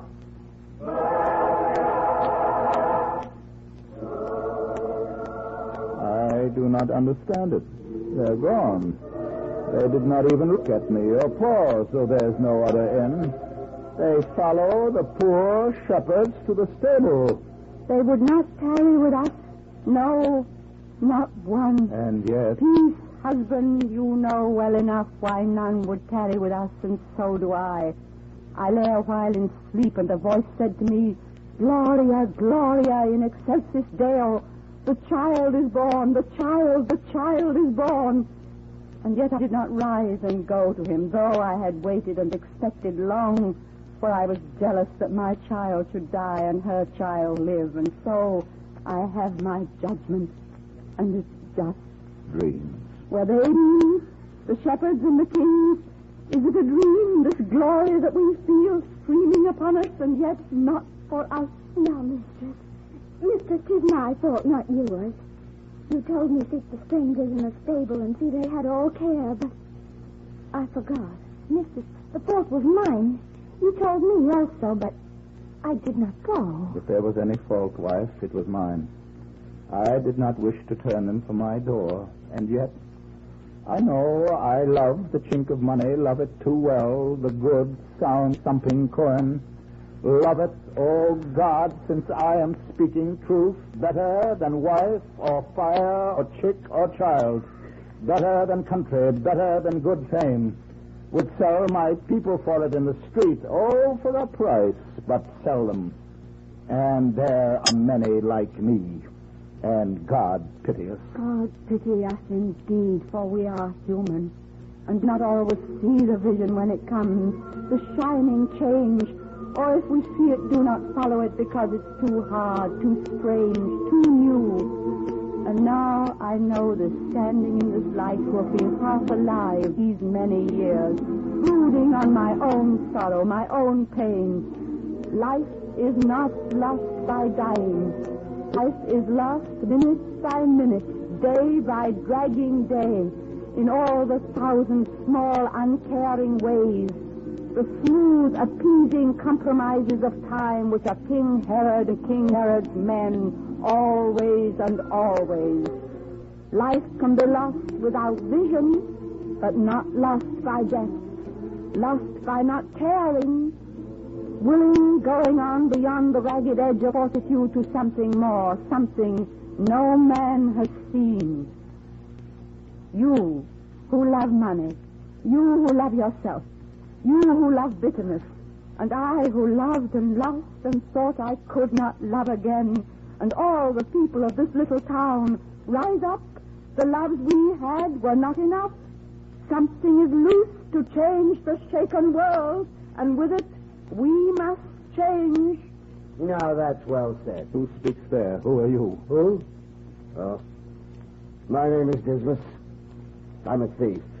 You know, starved, flea-bitten sort of boy who haunts dark alleyways in any town, sleeps on a fruit sack, runs from the police, begs what he can, and borrows what he must. That's me.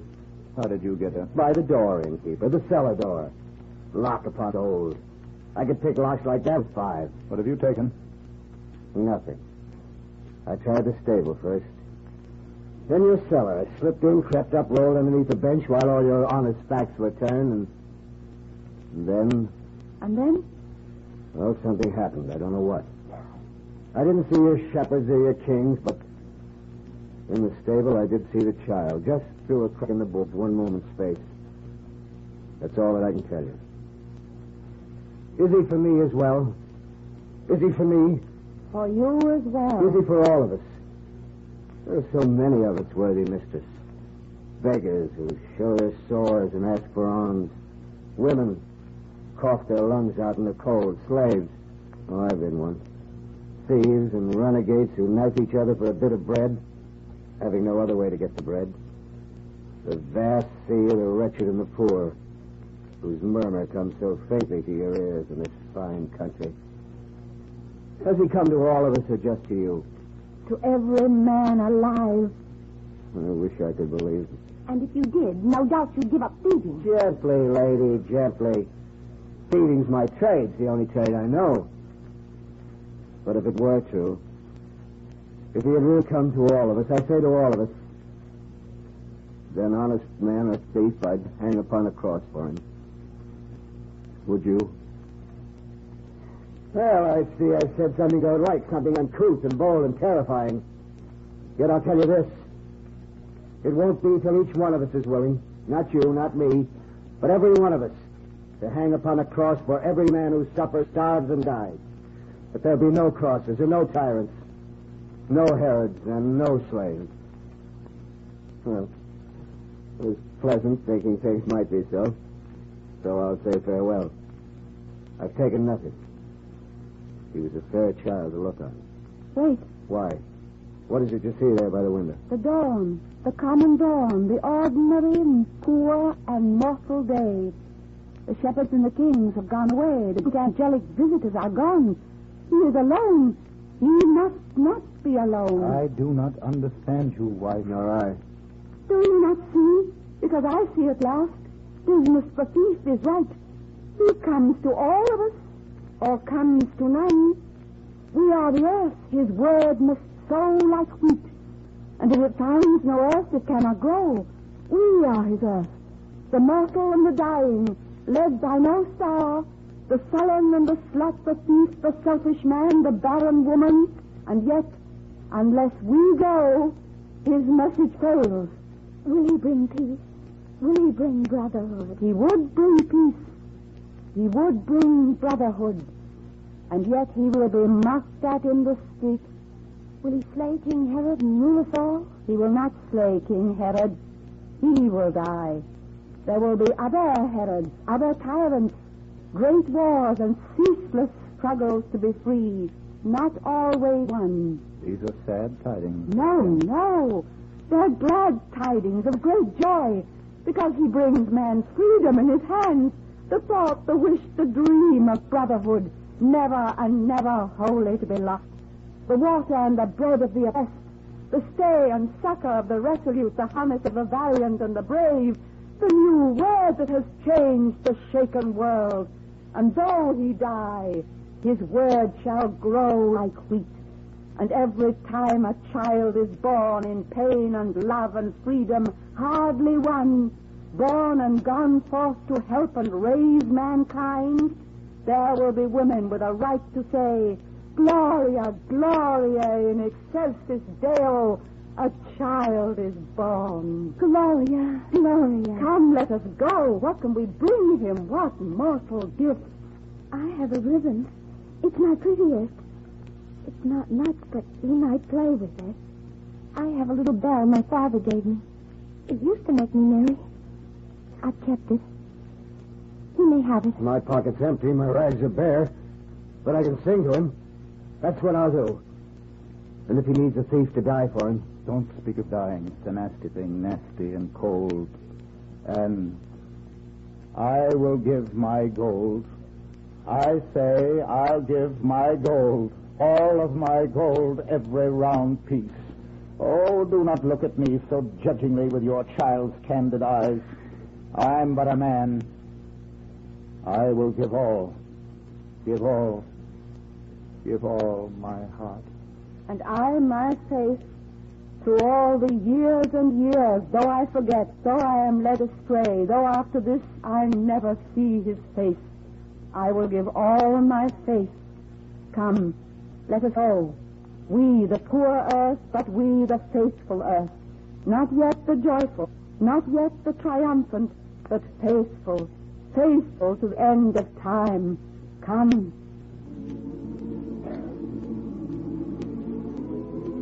Come. All ye faithful. Joyful and triumphant. Come ye, oh, come ye to Bethlehem.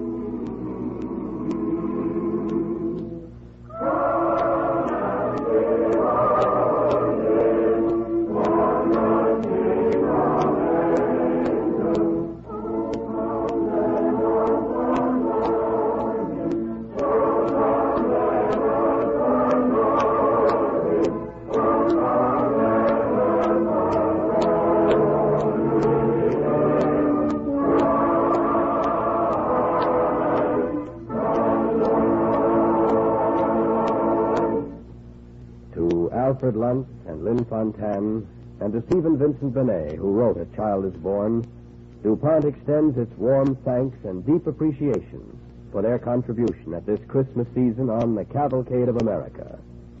And to all our Cavalcade listeners, we extend our Christmas greeting, a greeting of peace on earth, goodwill toward men. Those words are as radiantly hopeful as ever in this bitter year of war, and as strong.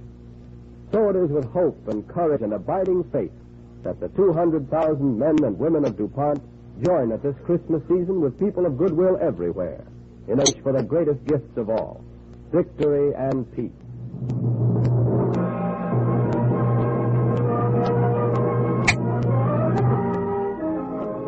Next week, ladies and gentlemen, the Cavalcade of America, sponsored by DuPont, will present Paul Muni in Eagle's Nest, a play about Garibaldi, the liberator who brought freedom to the Italian people, a freedom which has since been snatched away from them by a ruthless dictator.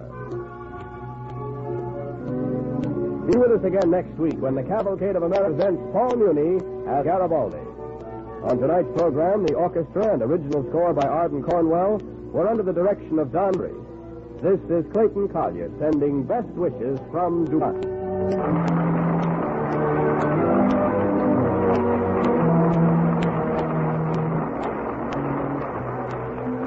This program came to you from New York. This is the National Broadcasting Company.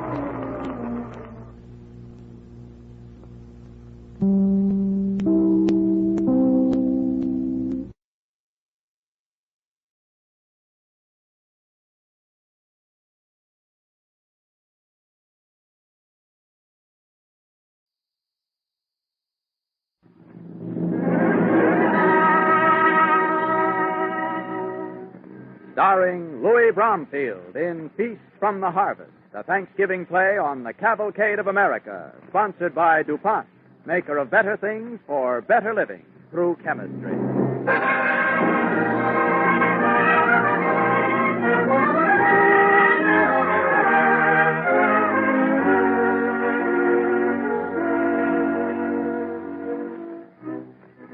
On our program tonight, ladies and gentlemen, DuPont presents Louis Bromfield, both as author and as storyteller. His play, Feast from the Harvest, is a story of the land. In Mr. Bromfield's words, a story of the earth, which is the foundation of everything. Louis Bromfield as author and storyteller of Feast from the Harvest on the Cavalcade of America.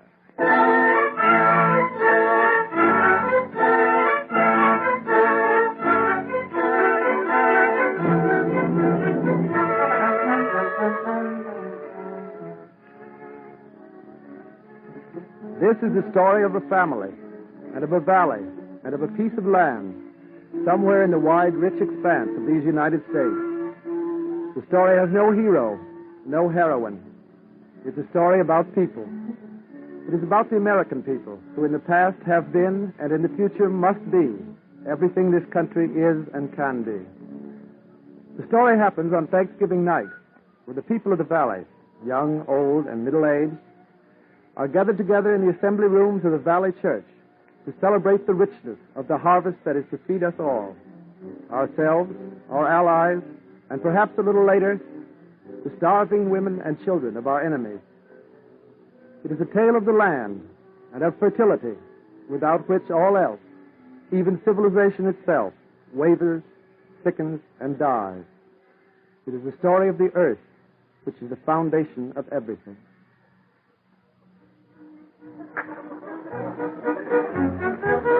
Go and balance all round and round and all. Make those lads get a large color, some yell color. Join hands forward, all balance louder, don't you fall. Listen to your places.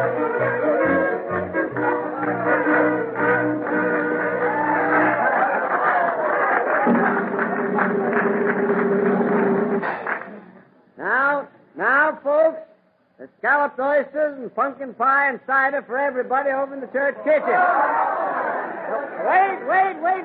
Wait a minute. Now, it's Thanksgiving, folks, and before we fall on the food, the Reverend Simpson's got a few words to say. Just a few words of Thanksgiving for all the plenty we got here in the valley. Plenty like nobody else on this earth has got. Yeah, come on up here on the platform, Reverend. All right, now. Quiet, everybody. Let us pray. Our Father in heaven, we thank Thee for all the plenty, the peace, the beauty we have here in our valley, for the wide fields of corn and the fat cattle, the fruit that comes with the rich harvest season. And, Lord, we ask a blessing upon the boys who are leaving the valley to fight to preserve our liberties. Upon Sidney Wells and Johnny Wells and Hilbert Noyes, and upon Henry Drake from Tennessee, who is visiting us and going away tomorrow. Bless them all, O Lord, and bring them back as you brought back their fathers and grandfathers from other wars. We thank Thee, O Lord, and implore Thy blessing. Amen. That was mighty fine, Reverend. Thank you, sir. All right, now, folks, the grand march to supper. Get your partners. Here we go.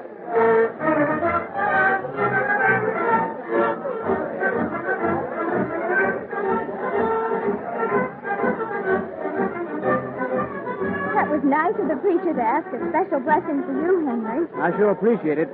Everybody's mighty nice to strangers up here. We'd better go and eat. Oh, I don't want to eat right now. I'm not very hungry. Can you wait? Sure, I can wait. What's the matter with you tonight, Henry? Oh, it's such a pretty night. Moonlight and all. Seems a shame to waste it inside. It's a mighty pretty night. Well, what do you want to do? How about going outside for a little while? It's not cold. Your coat's right there on the wall. I'll get it. Oh. Well, what's the matter, Mary? Aren't you and Henry hungry? Oh, we're just waiting until the others get served. Here's your coat, Mary. Oh, you're going sparking, eh? Well, ain't no reason why a young soldier shouldn't go sparking with a pretty girl like Mary. There's been a lot of sparking right here in the Valley Churchyard. Oh, leave us alone, pal.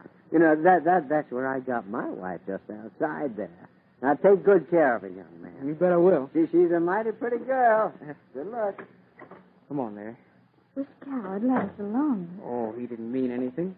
Just meant kind like.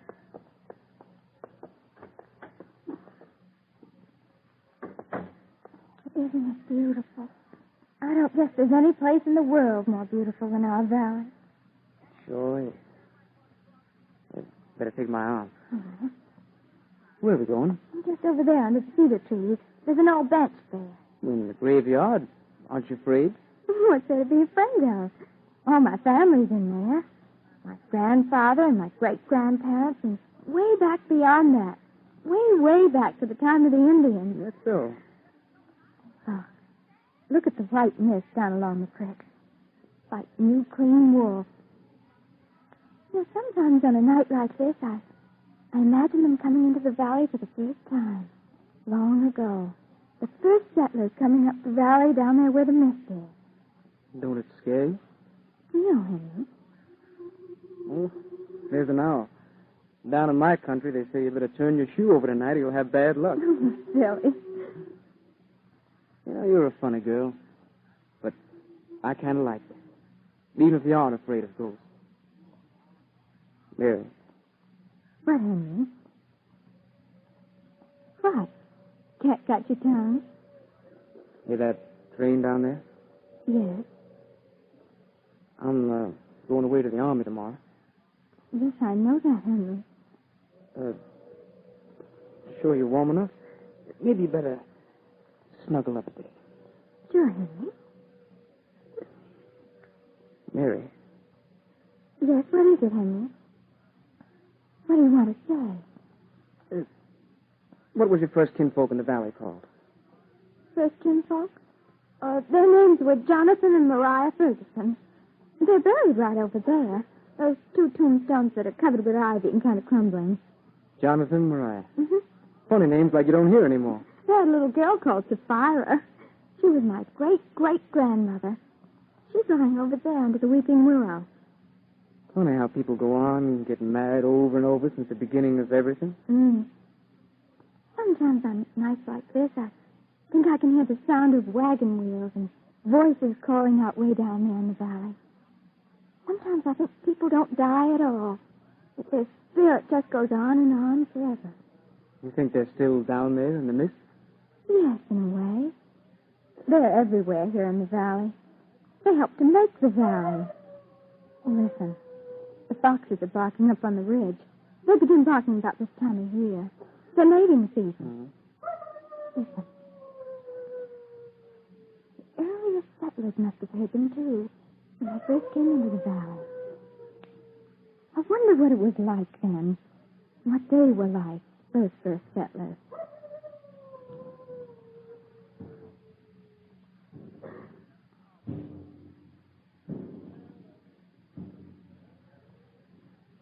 A boy and a girl, looking down into the mists of the valley, where long ago the first wagon train of settlers moved into the richest country on earth. So came the family of Jonathan and Maria Ferguson out of the east. Listen. You can hear the singing of Solomon, the Negro who rode with them, a freedman coming into the new wilderness. Beneath the wagon swing crates of live ducks and chickens, and behind them follow 2 cows, a young bull and a pair of goats. In one wagon rides a woman. She is nursing a baby. Another child, a boy of 6, rides at the back of the wagon, peering out. He is watching for birds and deer and chipmunks as the wagons move along the tunnel of green, dappled with the sunlight of the warm, kind months of June. A man and a boy guide the teams of oxen with long poles. One is a hired man called Ezra Pulsifer, and the boy, 15 years old, is called Ezekiel. These are good people, strong people, religious people. What you see is something out of the Old Testament. The story is as old as Moses, as old as time itself. This is the beginning of America. Listen. You can hear the man and boy with the long poles calling out to the faithful beasts which have drawn the wagons for long weeks over the trail. Hi, Buck. Hi, Barry. Go easy, boys. Hello there. Up now. Steady. And the voice of the woman on the seat of the high wagon, singing an old song to the child at her breast. You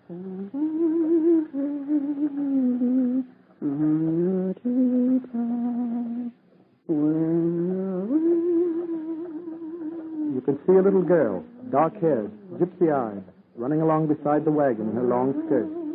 She carries a bright feather in her hand and a little bag made of cotton cloth. She has walked beside the wagon all the way from Maryland because this new world is a wonderful place, filled with wonderful things. Wait, Ezekiel. Stop the wagon and let the fire come up. Hold up. Hold there. Hold up there. Hold up now. It's fine. I'll give you a boost up. Here, give me your hand. Oh, look, Mammy. Look at the feather I found. What is it? Oh, it's an eagle feather. A feather from the golden eagle. What have you got in your bag? Oh, lots of things, Mammy. Look, a stone.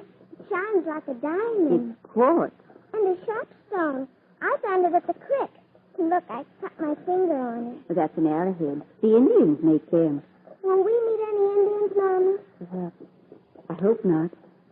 When can Pappy and I catch some more fish? You'll have to ask your father. Perhaps that's the next season.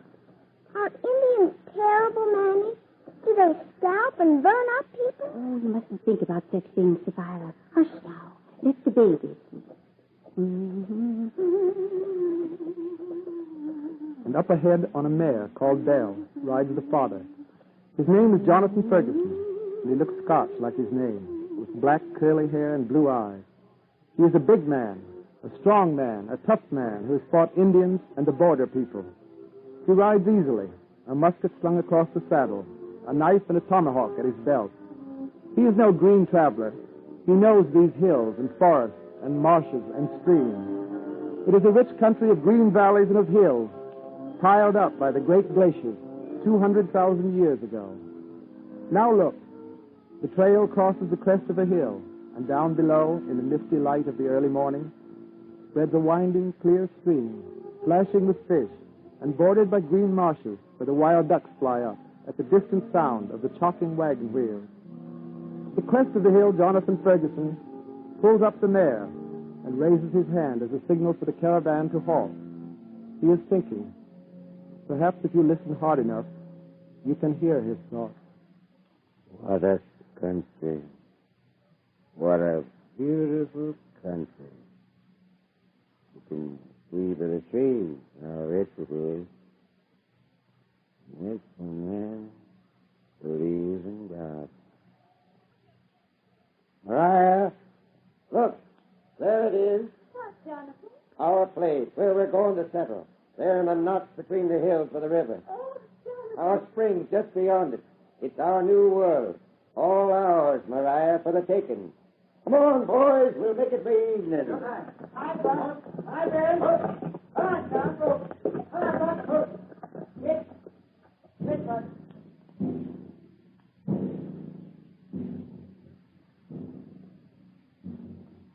The little girl ran beside the wagon with my great-great-grandmother, Sapphira. The Indians murdered one of her brothers. He's buried over there near his father and mother. And the oldest one, Ezekiel, who was driving the oxen, he died at New Orleans fighting with Andrew Jackson. The little girl, Sapphira, built the old part of our house about where my room is.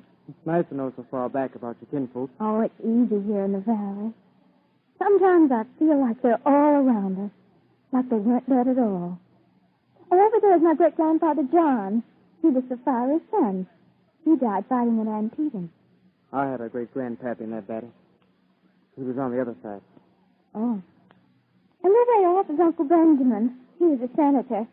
His brother William's near him. He was a colonel in the war against the Spanish. They had another brother called Edward. He got to be president of a big bank down New York. I don't know much about him. He left Dad tonight to buy another farm. He isn't buried here, though. He's in New York someplace.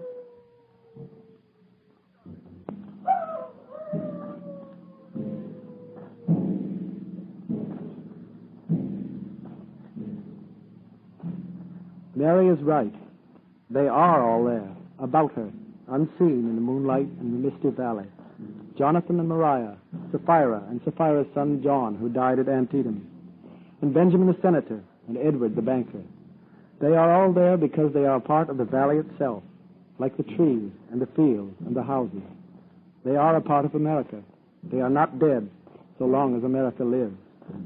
They can never die. They are all there watching Mary and Henry on the moss-covered old bench in the churchyard. If you listen carefully, you can hear them. You can hear Jonathan speaking, and Sapphira, and Benjamin, and all the others, there in the moonlight and the mist. Listen. Jonathan is speaking. Jonathan the hunter, the first one to come into the valley.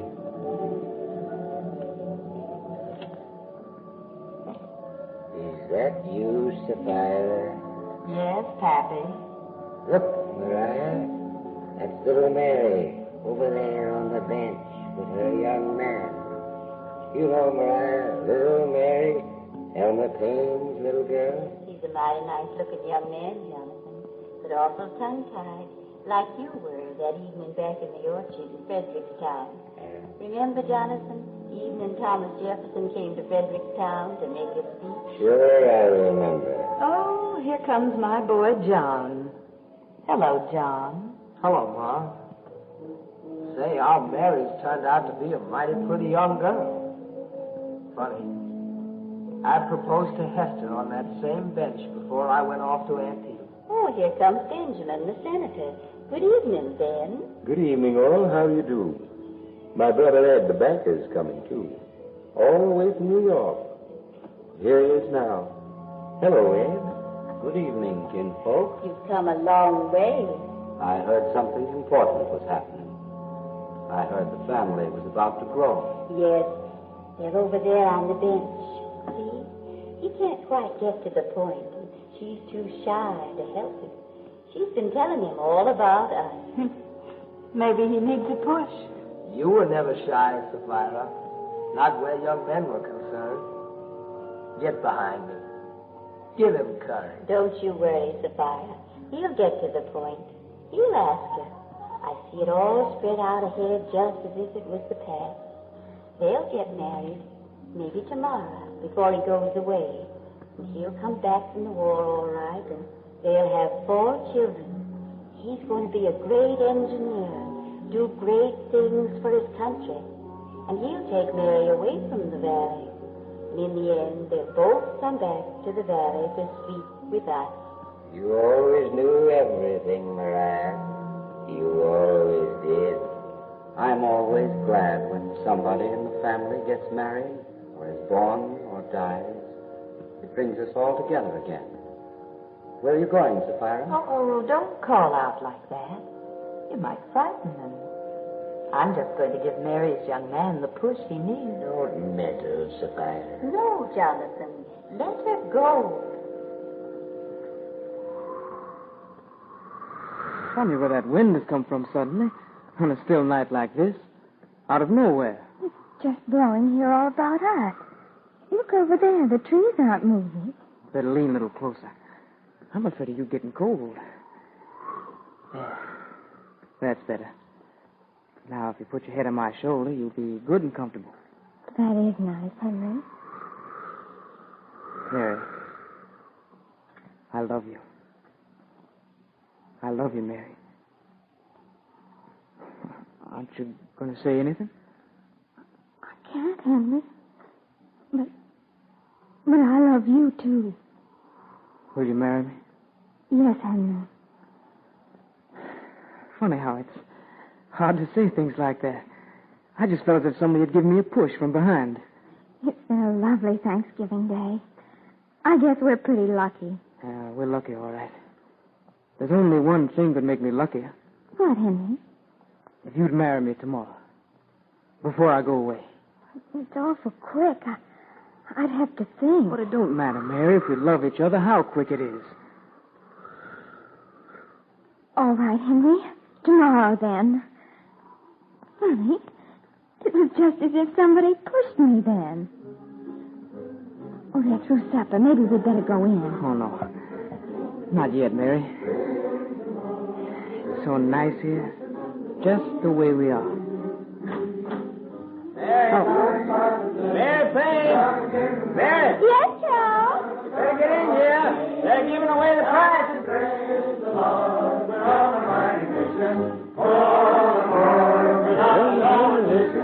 Praise the Lord, that's ammunition, and we'll all get free.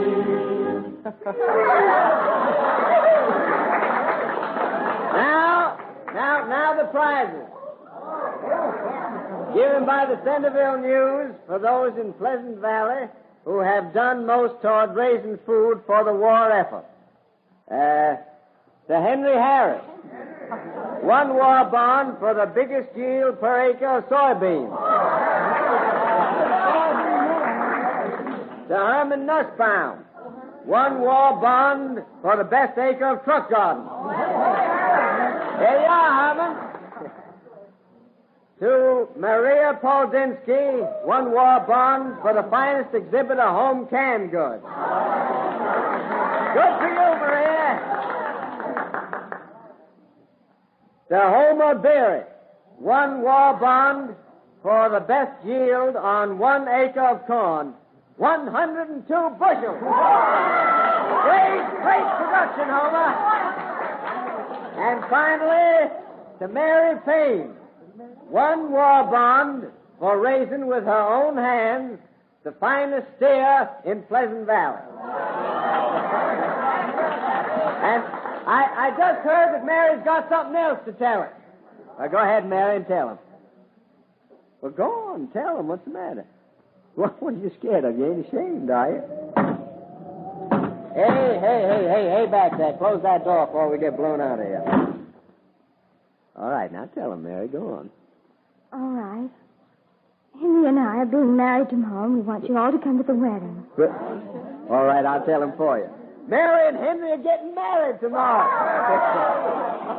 And they want you all to come to the wedding. And now, before going home, we'll all join the choir in singing a good night hymn. All right, Ed, let it go.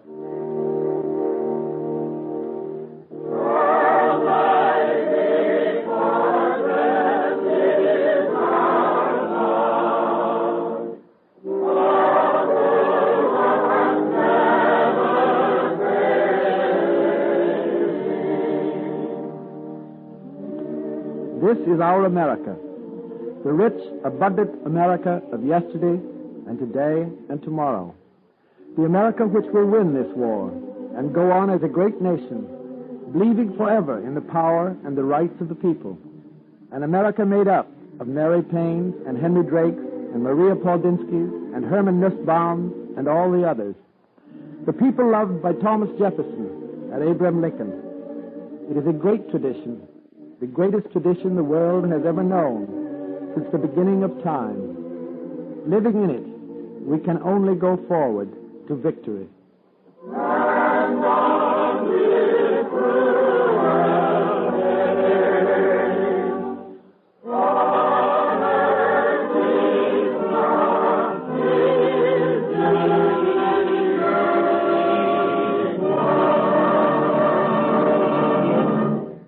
Thank you, Louis Bromfield. As never before, Americans may offer thanksgiving for the harvest this year. Our American farmers have had to call on their wives and youngsters to help in the fields. They have worked with fewer and fewer hired hands. They have worked their land facing shortages in farm machinery, in transportation, just when machines and transportation were needed most. Under hard conditions without precedent, our farmers have had to produce food not only for us, not only for the millions of men in the services, but also for our allies. Somehow, working day and night, they have done the job, done the impossible. The harvest is in, the greatest harvest in our country's history. We may well bow our heads and give thanks this Thanksgiving Day. Farmers are also growing farm crops for industry, which industry is turning into products essential to the war effort. You may not fully appreciate this new increasing outlet for agricultural products. To carry at one time all of the products from farm and forest purchased by the DuPont company alone in one pre-war year would require a line of 50,000 giant 5-ton trucks rolling bumper to bumper over 236 miles of highway. That is approximately the distance from Washington, D.C. to New York City. Today, there would be far more loads than that. And DuPont represents only one unit of America's industrial chemistry. Wood pulp and cotton linters, the fuzz that stays on cottonseed after the fibers are removed, are the sources of cellulose for the chemist. Cellulose goes into explosives, but it's also the source of cellophane, of rayon, of motion picture and X-ray film, of plastics and many other chemical products. Corn is another product of agriculture that is used by the chemist in making commercial dynamite, a basic product as essential to agriculture, mining, and construction as smokeless powder is to war. Flaxseed and cottonseed reach the chemist as vegetable oils, used in the manufacture of paints, varnishes, enamels, and lacquers, in making soap and many other industrial and household products. Industrial chemistry buys quantities of vegetable oils. Peanut oil is another one, used primarily by food chemists. This year, farmers have more than doubled their acreage planted to peanuts, from 2 million acres to more than 4. And today, every American farmer knows the soybean. America's 1942 soybean crop is estimated at more than 200 million bushels, which means something like 2 billion pounds of soybean oil. Through chemistry, soybeans become paint and varnish, medicines, glycerin, soaps, linoleum, adhesives, paper coatings, glue, plastics, and also food, salad oil, cooking oil, vegetable shortening, and even ice cream. From molasses and grain, DuPont makes industrial alcohol. Also from molasses and grain, DuPont obtains carbon dioxide, essential in the manufacture of dry ice to safeguard foodstuffs. From the same farm products comes the lactic acid used in the tanning of leather and other industrial applications. This partnership between American agriculture and American industry, especially the chemical industry, is working night and day to win the war and win it fast. These farm crops used by industry will, when peace is won again, serve more and more people as better things for better living through chemistry.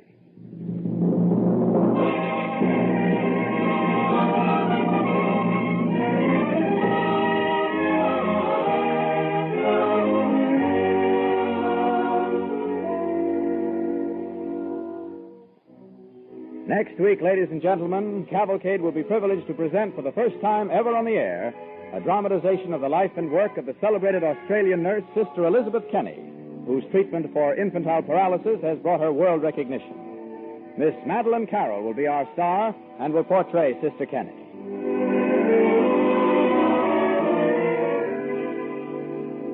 Be sure to be with us next Monday when Cavalcade presents a dramatization of the life and work of Sister Elizabeth Kenny, who will appear on our program speaking from Minneapolis, where she is now engaged in training nurses in her method of treatment.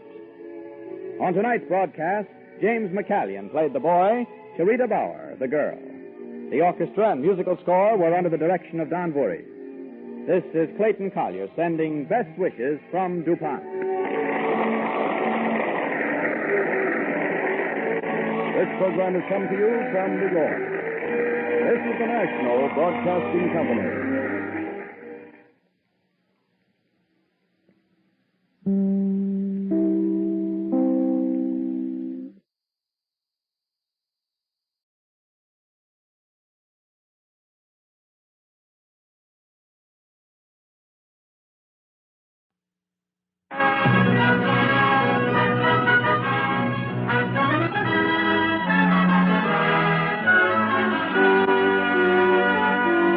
The DuPont Company of Wilmington, Delaware, makers of better things for better living through chemistry, presents the Cavalcade of America.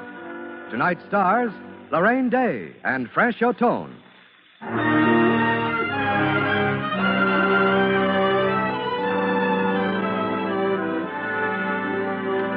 Tonight's DuPont Cavalcade is once more The Thunderer, starring Lorraine Day and Franchot Tone as Elizabeth and Henry Huff, co-editors of the Vineyard Gazette.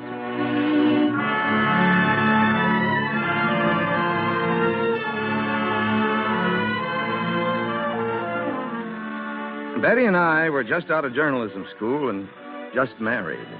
we can still remember most of our wedding presents. There were at least 6 coffee percolators, as I recall. 7 bridge lamps, 5 waffle irons, 4 sterling silver card trays, and a crocheted tea cozy. And that wonderful phonograph you had to wind up. And a lot of records, including Bye Bye Blue by Isham Jones and his orchestra. Yes, all these and our heart's dearest desire from Henry's father.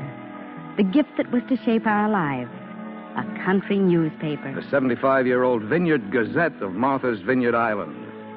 People at the wedding were a little baffled by this gift that excited us so much. Henry, what is Martha's Vineyard? It's an island off Massachusetts, Mary. A wonderful place. Really? Is it one of those tiny islands? No, not so tiny. About 20 miles from tip to tip. Almost 100 square miles. 40,000 people in summer. 4,000 year-round. But look here, and what'll you do with yourselves on that island? Oh, you'll publish this weekly newspaper, yes, but what'll you do the rest of the week?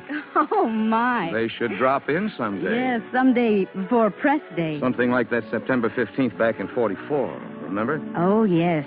That was quite a day. People recall later that there was a brassy feeling to the air in the late afternoon. But Henry and I didn't notice as we were working furiously against the weekly deadline. Captain Bellows made a few brief remarks in response. Jack!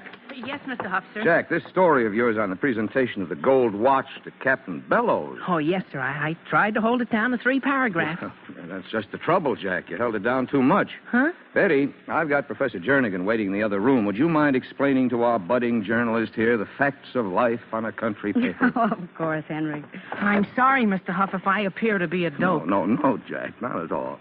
Mrs. Huff, if you please. Now then, Jack, about this story. Yes, ma'am? It isn't just an old man getting a watch. It isn't? No. Captain Bellows was master of a whaling ship a long time ago, and he did a lot of nice things for the island in his lifetime. Gee. He raised a fine family. He took part in every worthwhile community activity. And yesterday he was 90 years old, and people wanted to express their appreciation to a wonderful man with a wonderful life behind him. Oh. Now, we ought to have what the Toastmaster said in his speech and what old Captain Bellows said in reply. Oh, well, gosh, I'd have to go back and get that. I think it would be a good idea if you did, Jack. And you'd better hurry. It's pretty late. Okay, Mrs. Huff, and don't worry. I'll get the yarn right this time. Oh, look out. Oh, excuse me, Mr. Scott, but I'm in a big hurry. That kid.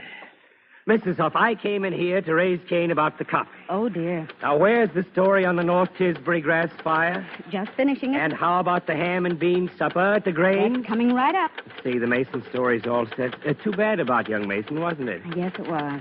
Where is the lead editorial, Mrs. Huff? Henry is writing it now. He's in the other room checking his facts with Professor Jernigan. Professor Jernigan? Are they still carrying on that feud with the Nantucket paper? They certainly are. Hotter than ever. Well, okay.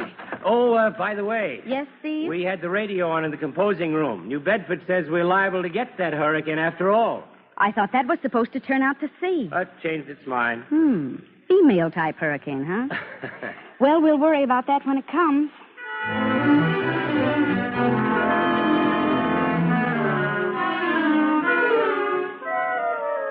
Now then, Henry, where this Nantucket fellow writes here, quote, compared to Nantucket in the whaling industry, Martha's Vineyard never had a day of glory, unquote. I think that is an extravagant statement. That is poppycock, 100% unvarnished poppycock. Well, I agree, Professor, but what about this where he quotes Herman Melville? That proves nothing. Melville wrote in Moby Dick. Now, get this, Henry. Yes. Melville wrote, quote, a whale ship was my Yale and my Harvard. Now, without a doubt, Melville was there referring to the whaling ship of Captain Valentine Pease of Edgartown, Martha's Vineyard. Good. We'll nail him on that. Oh, I thought you said we wouldn't be bothered in here. Well, I didn't think we would be. Come in. I'm sorry to disturb you, Henry, but Mrs. Mason is here. Oh, Mrs. Mason. I don't know what to tell her, Henry. Will you help me out? Of course. Excuse me, Professor Jernigan. I'll hurry back. Well, please do, Henry. By George, the honor of Martha's Vineyard has been impugned, and it's the responsibility of the Vineyard Gazette to defend it. It shall be defended, Professor. I'll be right back.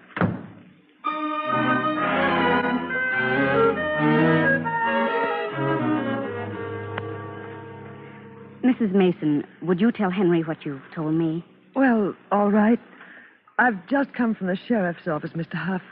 I've seen Tommy, and I've arranged for his bail. I see. I'm afraid the charges are true. Tommy was in no condition to drive the car, but he did drive it. I'm awfully sorry Tommy got into this trouble. I suppose I should be very grateful that he didn't hurt anybody. And I am, of course, but, Mr. Huff, I can't think of anything now but Tommy's father. As you know, he's been very ill. He's just beginning to recover. Yes, I know. He's devoted to Tommy, and the shock of finding out that Tommy is charged with driving while intoxicated. Mr. Huff, I think it might kill my husband. You won't print the story, will you, Mr. Huff? Mrs. Mason, suppose we do what you ask. Suppose we suppress this story. Don't you see what it'll do to the Gazette? I don't see that it could do any possible harm. Well, for one thing, Mrs. Mason, it would make it impossible for us ever again to print a story about drunken driving. Why would it? If we suppressed a story for you, how could we ever refuse anyone else? Well, that's all very well, Mr. Huff, but you talk as if something tremendous were at stake, like freedom of the press, as if you were publishing a big paper in New York. Oh, but it isn't like that. This is such a little paper on a little island. Yeah, that's true. But, Mrs. Mason, where would you expect the press to begin to be responsible to its readers? Just in big cities? No, of course not. Oh, I know I haven't any right to ask you to do this thing. I swear, Mr. Huff, Mrs. Huff, I swear that if only Tommy and I were involved, I wouldn't ask it. I can take it, and Tommy will have to take it. His father could take it, too. Later on, but not now. In that case, Mrs. Mason, maybe we can help you. Mrs. Huff. Betty, what do you mean? I mean this. As far as Mr. Mason is concerned, we'll suppress that story. Betty. Oh, bless you, Mrs. Just Huff. a minute. Don't misunderstand me. We can suppress it only as far as Mr. Mason is concerned. We'll print one copy just for him. Oh. After our regular press run, we'll stop the press, lift out the story about Tommy, drop in some filler, and print one copy for you to give Mr. Mason. Sure. We can do that. Will that be all right with you, Mrs. Mason? Well, this puts my sincerity to the test, doesn't it? I'll be honest about it. I had hoped you wouldn't print anything at all, but what you've offered to do is more than fair. Thank you both. Sorry I said the Gazette was a little paper. Oh, that's all right. I think I've learned that it's really a pretty big paper. Goodbye. Thank you again.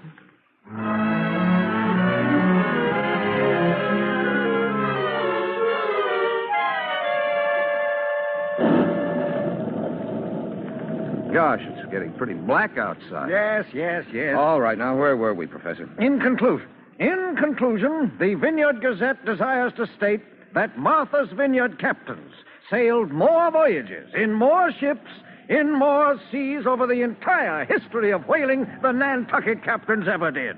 Put it in your own words, Henry, that's the thought. Henry, the Coast Guard has just ordered the entire waterfront evacuated. That hurricane is going to hit us and hit us hard. When do they expect it to hit? Sometime this evening. That means we'll have to make over the whole paper to cover the storm. Betty, everybody works tonight. Of course. And Professor Jernigan, you'd better get home before it starts to blow. Oh, nonsense. I'm going down to South Beach to watch the breakers. I want to be prepared just in case somebody claims later on that they had bigger breakers at Nantucket.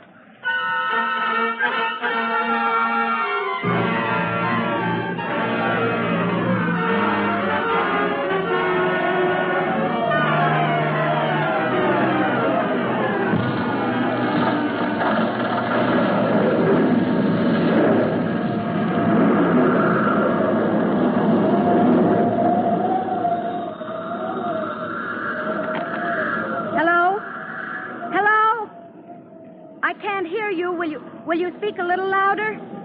Oh, this phone. Who is it? Oh, Mr. Duffy. Yes. Oh, it's blowing awfully hard here. Yes. You will? Oh, thanks. We can use anything you can give us. But be careful and... Hello? Oh, dear, we were cut off. That was Mr. Duffy of the New York Times, Henry. He's vacationing at East Chop. Says he'll cover the hurricane for us from there. It was awfully nice of him. Yes. Of course, we do the same thing for the New York Times. Betty, we'd better have a piece on hurricane relief fund. We'll serve as a clearinghouse. That's a good idea. Mm-hmm. I want to check the Coast Guard again. Hey, what's the matter with this phone? Hello? Operator, hello? Betty, this phone is dead. The wires must... Oh, there go the lights. Oh, great. Mr. Huff, the linotypes are dead. We haven't got any power. Well, now we are in trouble. Light those oil lamps, Steve. Betty, this storm looks as bad or worse than the hurricane of 38. The Gazette's going to have a big job to do. We've got to get it out, somehow.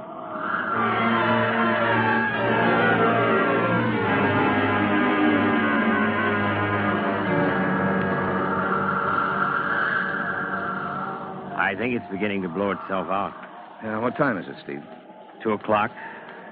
Open up! Open up, please! It's Jack. What the dickens is that kid doing out there? Get in here, Jack. Stop the press! Oh, Jack, no. What's the matter? The presses are stopped, and I'm afraid they're going to stay that way. Huh? No power, Jack. Oh, golly, and I got a swell eyewitness story all about how the waterfront is a shambles, a number of people homeless. Fine. A good boy. Go over to the desk and write it. Okay. Well, Henry, what do we do? I don't know exactly. Well, there's not going to be a newspaper printed in this plant, that's certain. You may not get power again for days. You know these hurricanes.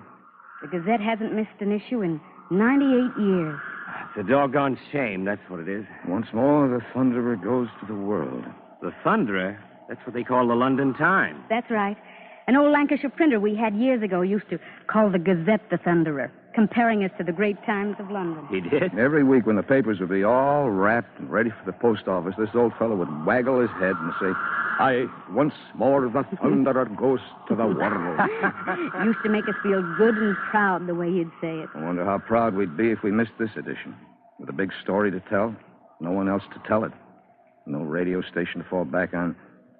By George, the Thunderer is going to the world this week, too. What? But how? You can't print it on this island. That's a lead pipe cinch. All right. Maybe we'll print it someplace else.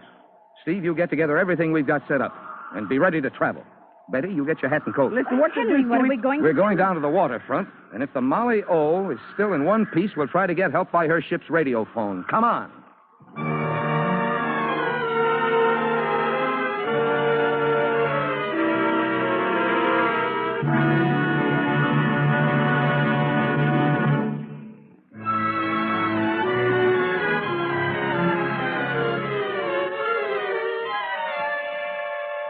The DuPont Cavalcade continues, starring Francho Tone and Lorraine Day as Henry and Betty Huff, editors of the Vineyard Gazette of Martha's Vineyard Island. The hurricane of September 15th, 1944 has struck the island, leaving in its wake, among other problems, the problem of how to get out the paper with no electric power to turn the presses, no telephone service to contact the outside world. And now, in the cabin of his fishing schooner, Captain Bill tries to get help by ship's radio. Schooner Molly O calling Nantucket Marine Operator. Molly O calling Nantucket Marine Operator. Over. Well, it's no good, Henry. Nantucket is dead. Will you try Falmouth, Captain Bill? Falmouth. All right. Schooner Molly O calling Falmouth Marine Operator. Molly O calling Falmouth Marine Operator. Over. Same story in Falmouth. Yeah, don't seem to be anything.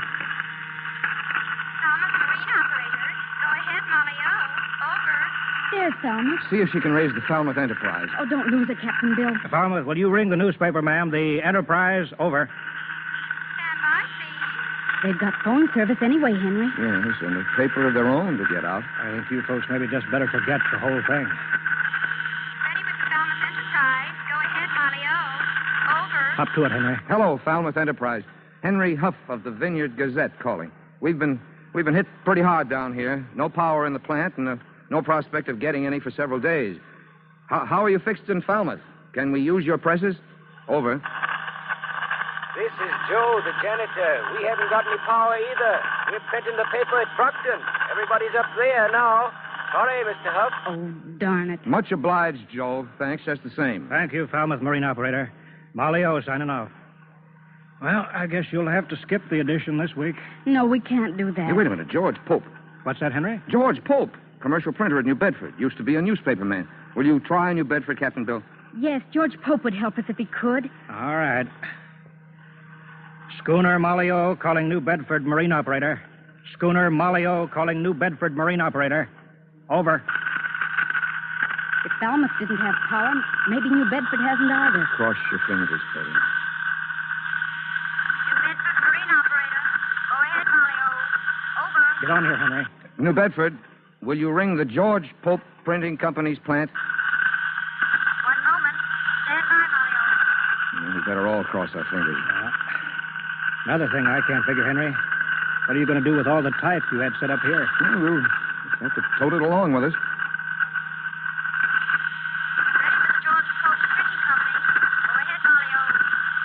Hello. Hello, Pope Company. This is Henry Huff at Martha's Vineyard. We have no power here. Trying to find some place to print the paper. If George Pope is there, put him on, please. Over. George Pope speaking. Well, yes, we got power over here. Come along, Henry. Over. Thanks a million, George. We're on our way.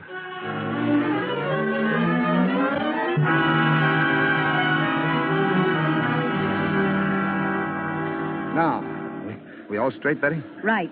Tom, Pete, and I will stay here until we have the last bit of copy written. Then I'll join you at New Bedford. Oh, but what about Jack? Yeah, we could use him. Jack, you like to go along with Steve and me? Oh, boy. I mean, okay, sir. All right. Now, Betty, Steve and I will have everything else set up by the time you join us. Yes, Henry. The skipper's finally got the steam raised up to the pier. Cars loaded aboard, Mr. Huff. Good. Come on, Jack, let's go. Yes, sir. Goodbye, Henry. Be careful. I hope it's not too rough. I hope not. See you in New Bedford.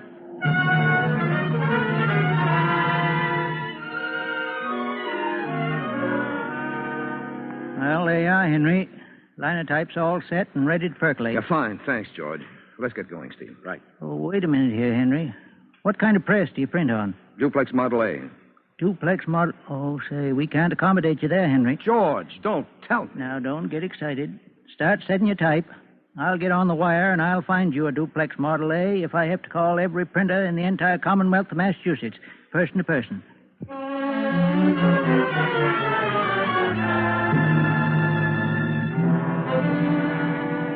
Hello. Hello, operator. Hello. Is this Mr. Henry B. Huff? Yes, operator. This is Mr. Huff. One moment, please. I have a call for you, Mario, at Martha's Vineyard. Over. Hello. Hello, Henry. Come in. Betty. How is it there? Over. Terrific damage, Henry. 2 fishermen drowned at South Beach. A lineman killed.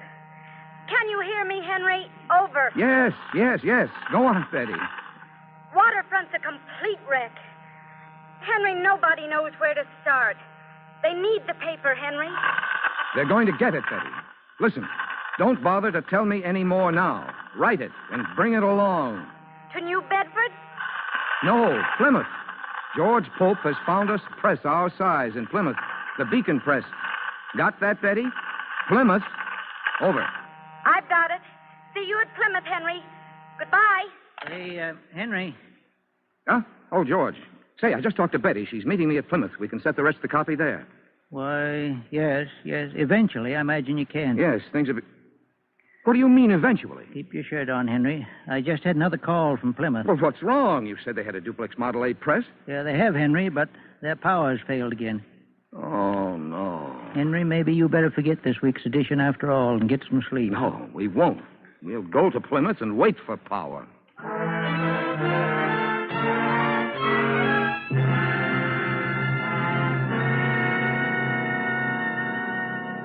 Power Company says they're doing the best they can. That's all they can promise this person here in Plymouth. Thanks, Ted. Well, it's just a tough break. Well, I'll be around. Oh, here. Better leave this oil lamp. All right, Ted. I'll hustle up some coffee. I'd love some coffee. Well, Betty? It was a good try, Henry. Well, what day is it, anyway? I guess it's Sunday morning now. I was hoping we'd have the paper at the post office by Monday morning, anyway. We'd better not count on it anymore. Betty, does it occur to you that things don't get any easier as it goes along? We're working just as hard today as we were when we started out. I suppose so. I guess it'll always be that way. I mean, country editors don't ever look down from lofty pinnacles of success, delegate authority, and take things easy, do they? No, they just keep on being country editors. Old country editors are like old sailors. They never die. They just fade away. But we wouldn't trade, would we? Never in this world. Oh, I'm going to close my eyes for just a few minutes. Do that, Henry. I'm whipped. I'm all... Hey, what's that? Henry, the lights went on. That means power. We've got power. Come on, Betty. We're going to press.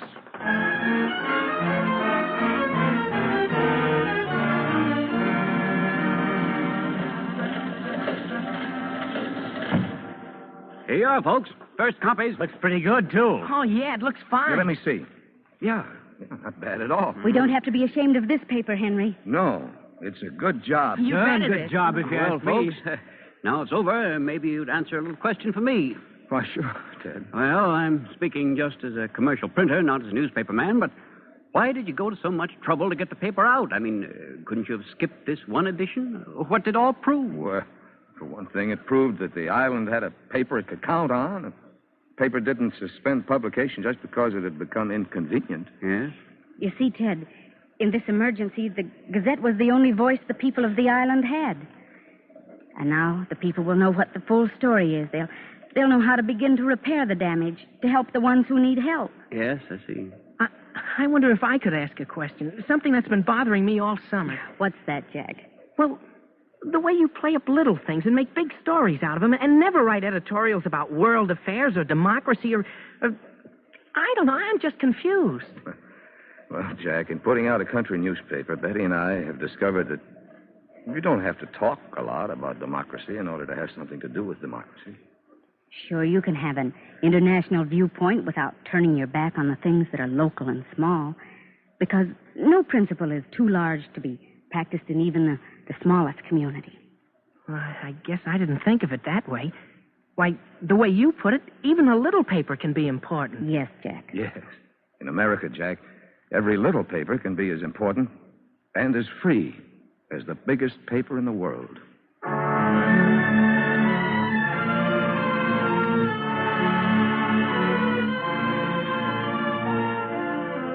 Today, the 105-year-old Vineyard Gazette is one of the most frequently quoted of country weeklies. And in telling the story of Henry and Betty Huff, the Cavalcade of America salutes the men and women of all newspapers, large and small, for their contribution to America's free press.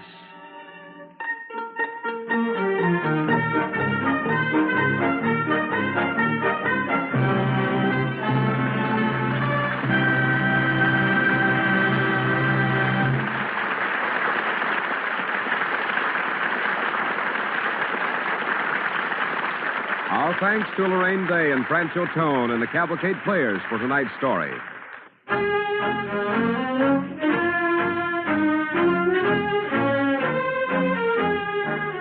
Next week, the DuPont Cavalcade is called Man of Action and stars Dane Clark as Commodore David Porter, one of America's great naval heroes. We invite you to listen. Tonight's DuPont Cavalcade was written by Gerald Holland and was adapted from the book, Once More the Thunderer, by Henry Beetle Huff, published by Ives Washburn. Music was composed by Arden Cornwell, conducted by Donald Voorhees. The program was directed by John Zoller. This is Cy Harris speaking.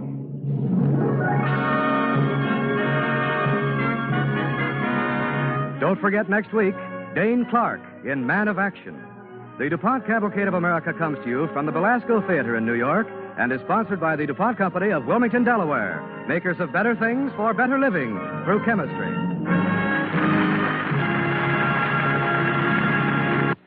For more good times, hear Baby Snooks on NBC.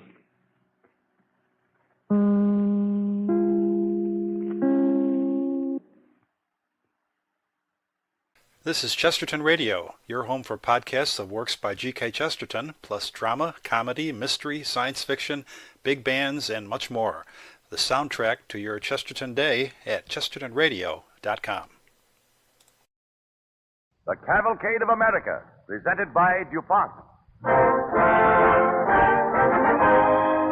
story of Sam Houston, adapted for radio from Sam Houston, the Raven, the Pulitzer Prize-winning biography by Marquis James. With Walter Houston, star of stage, screen, and radio, as Sam Houston.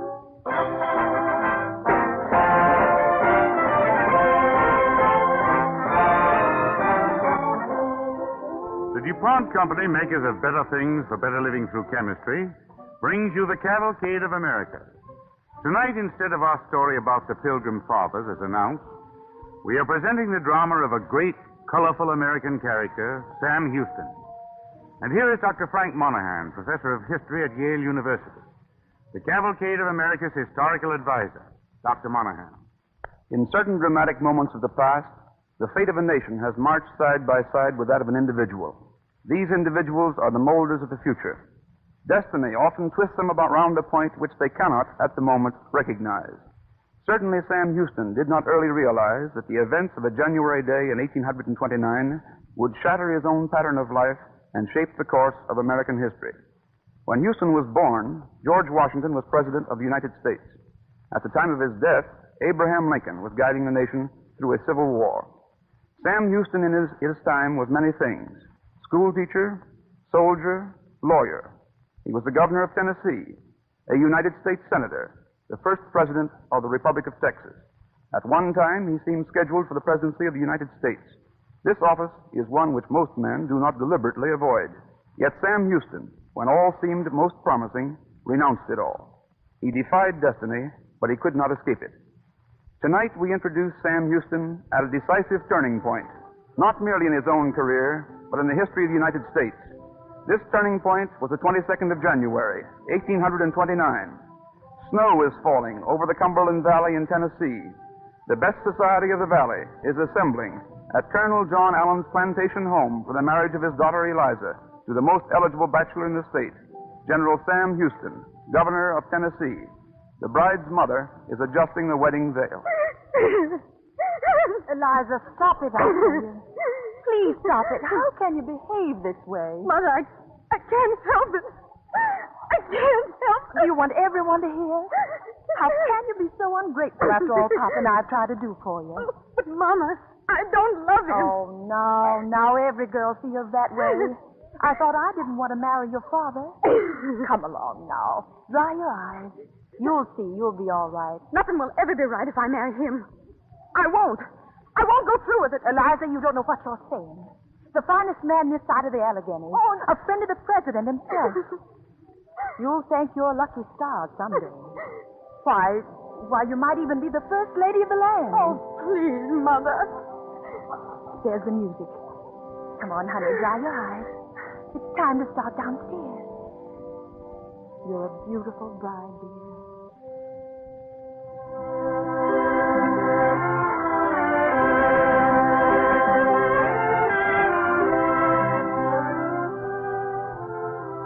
Meanwhile, downstairs in the dining room, the lofty mahogany-paneled walls glisten in the candlelight.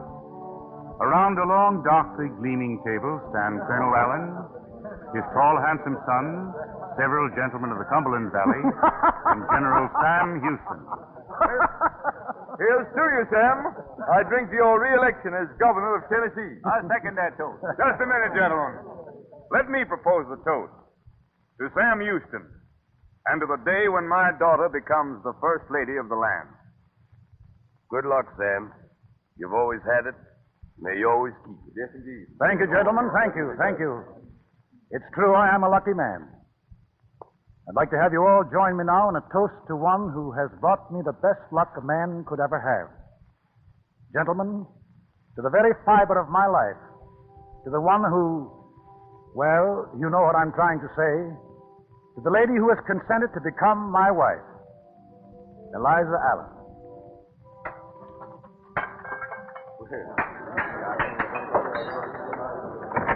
Father, Eliza's ready. She's coming down the stairs. All right, Sonny. Come, let us go, gentlemen. All right.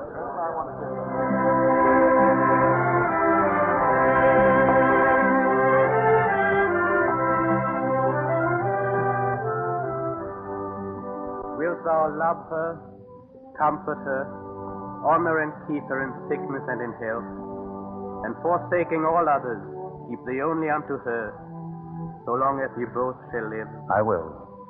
Eliza Allen, wilt thou have this man to be thy wedded husband? Wilt thou love him, honor and obey him, and keep him in sickness and in health, and forsaking all others, keep thee only unto him, so long as you both shall live? I will.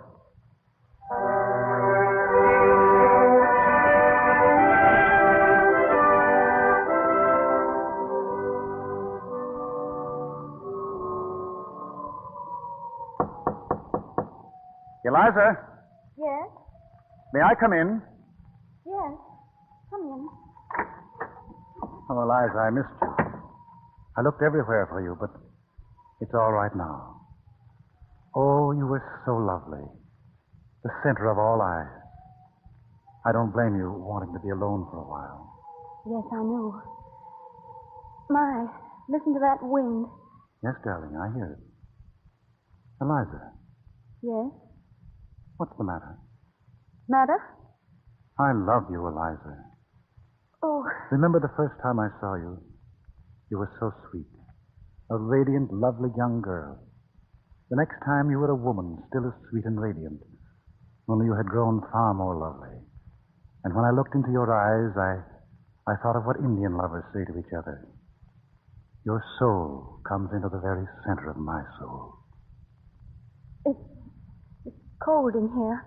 Can't we... Eliza, are you shy with my arms around you? No. No, I'm not. You shouldn't be, my dear. Of course not. Not with an old friend like you, Sam. Old friend? Why don't you speak plainly? No. No, there's nothing to say. There must be something, isn't there? Say it, dear. I can't. I can't say it. Yes, you can. You must. What is it, Eliza? Tell me. Don't. Don't ask me. I've got to know, Eliza. I have a right to know. Now, what is it? Are you blind? You ought to know it. I don't love you. I never have and I never will because I love someone else. You married me in love with another man? Yes, I did. How many times must I tell you? Yes. I married you because my father wanted me to. Because you're a great man. The governor of Tennessee. Your father made you do this? Please, don't say any more. Please, leave me alone. Good night, Eliza.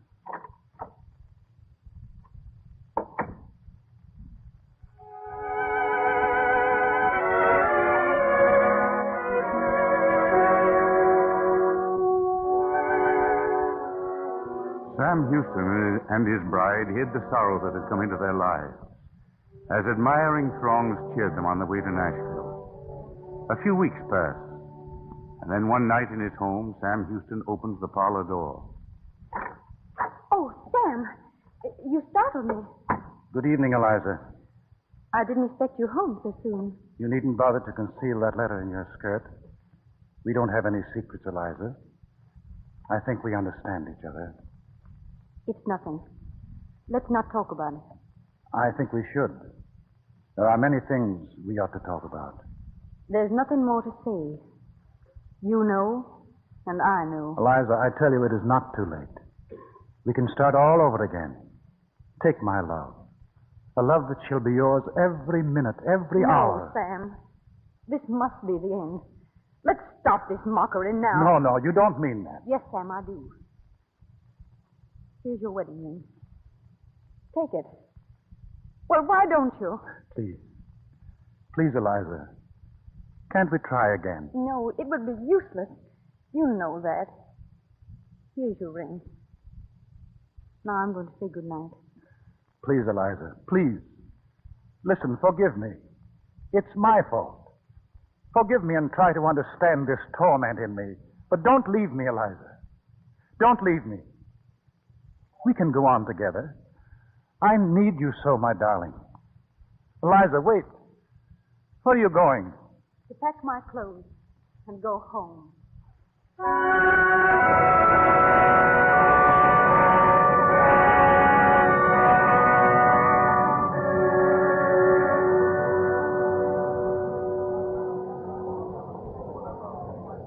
Listen to them out there, Sam. They say you wronged your bride, a Southern woman, an Allen. They're angry because they don't understand. But we've known each other since your ma brought you to Tennessee in a wagon. Are you hearing what I'm saying to you, Sam? I hear you. I can finish this letter and listen. Well, then, you've got to tell the folks why Eliza... What is there to say? It isn't for the public. It's a private affair, and as far as I'm concerned, it will remain so. It won't be that way, Sam. Folks are looking for you to say something. You're the governor. You just can't do things that way. I'm resigning as governor. Sam, no. Yes. You mustn't do it. Yes, here's the letter, Sheriff. Deliver it to the Speaker of the Senate. Sam, you can't do this. I've made up my mind. You'll realize I did the right thing after I've gone. Gone? What do you mean, gone, Sam? I'm going away, Sheriff. Somewhere where there's kindness and peace. And I'm never coming back.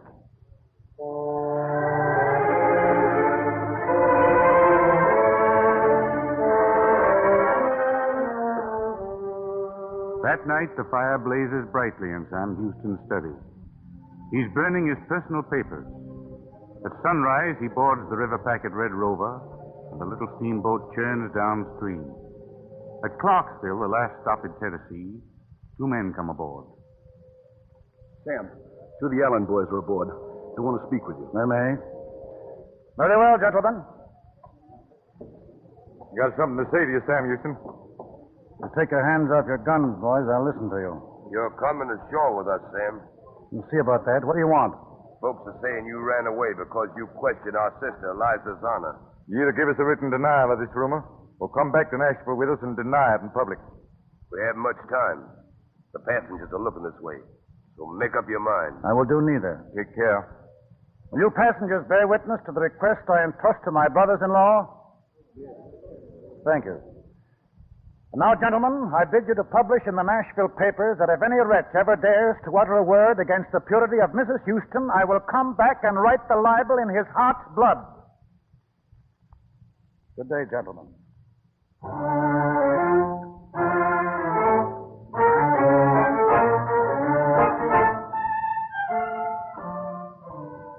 Sam Houston vanished from the white man's civilization to take up his life in the wilderness that is now Oklahoma, in the domain of the Cherokee Indians, a people with whom he lived as a boy. The Cherokee chieftain, Ulatika, who had once adopted Sam as his son and called him the Raven, advances and embraces him. My son, my son. My chieftain, I am thankful for your welcome. 11 winters have passed since we met. I have heard you were a great chief among your people. I have heard a dark cloud had fallen on the white path you were walking. The wind has whispered truly, Ulatika. I'm no longer a chief among our white brothers. We are in great trouble, my son. Trouble? The bellies of 7,000 of our braves are empty. The man, the great white father, did not pay us fully for the lands in Tennessee. And here there is no game. But what of the food the government supplies? We have meat supplied us by an agent. But it is bad meat, my son. My chieftain, you're being cheated. Not by the great white father. For President Andrew Jackson is my friend, and I know. But by men he trusts. I will go to him and put a stop to this injustice. Because now you are my people. I shall leave the white father in Washington and tell him of these wrongs.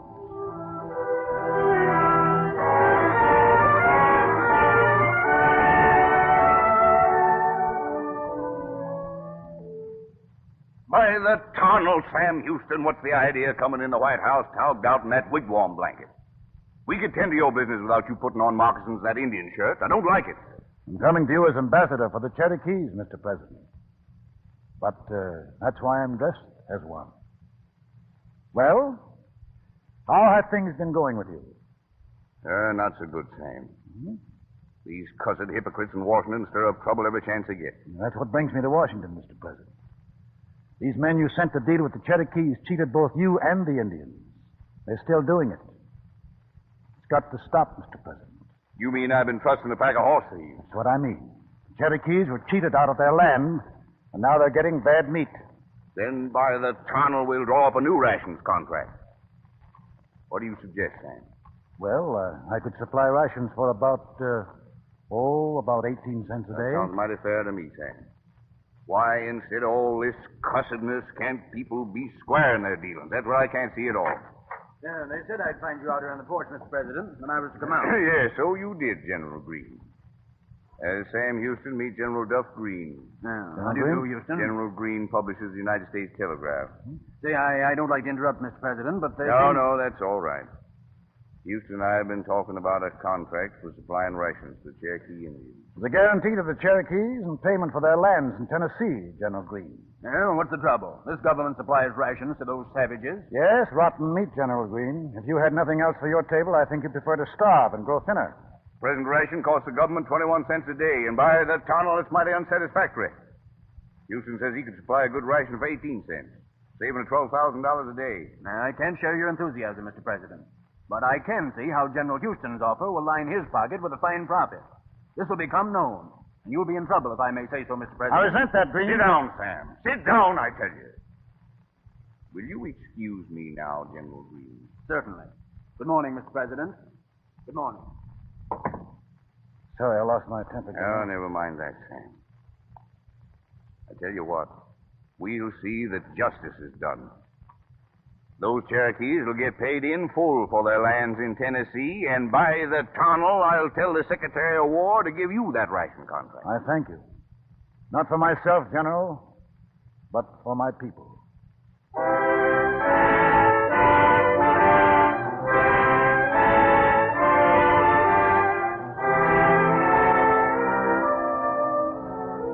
President Jackson failed to reckon with the power of his enemies.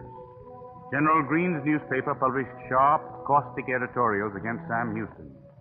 One day, Houston enters the home of his friend, Congressman Cave Johnson of Tennessee, angrily waving a newspaper. Look here, Cave. General Green has published a speech by William Stanberry, congressman from Ohio. Were you in the house when Stanberry spoke? Yes, Sam, I was. Listen, Cave. Did he say the Secretary of War had been dismissed from the cabinet because he tried fraudulently to give me a contract to feed the Cherokees? Did he use that word, fraudulently? He did, Sam. That's all I want to know. Where's that walking stick I gave you?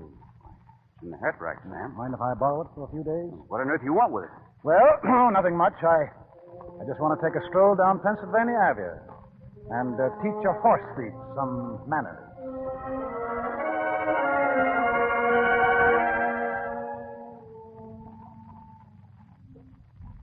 Beg pardon, sir.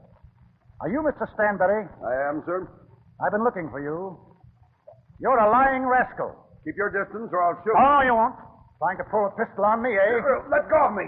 Let go of me. You declared me a thief before Congress. You refused to answer my letter and fight like a gentleman. Then you'll be whipped like a dog. No, help! Help! Help! Like a dog.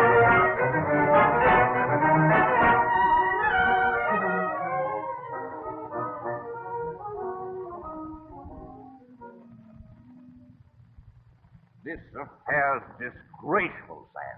By the tunnel, disgraceful. I know, Mr. President. But I did everything a gentleman could. I wrote Stanberry a letter. He sent it back unopened. No excuses. You've assaulted a member of Congress for words spoken in his seat in the House of Representatives. Now you'll be arraigned and tried.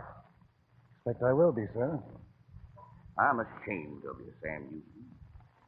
Look at yourself in that old buckskin coat and Indian shirt. Haven't you any other clothes? No, sir, I haven't. Well, get some. Here, borrow this. Pick up that purse. Do as I say, sir. Buy yourself some civilized clothes. Look like Sam Houston.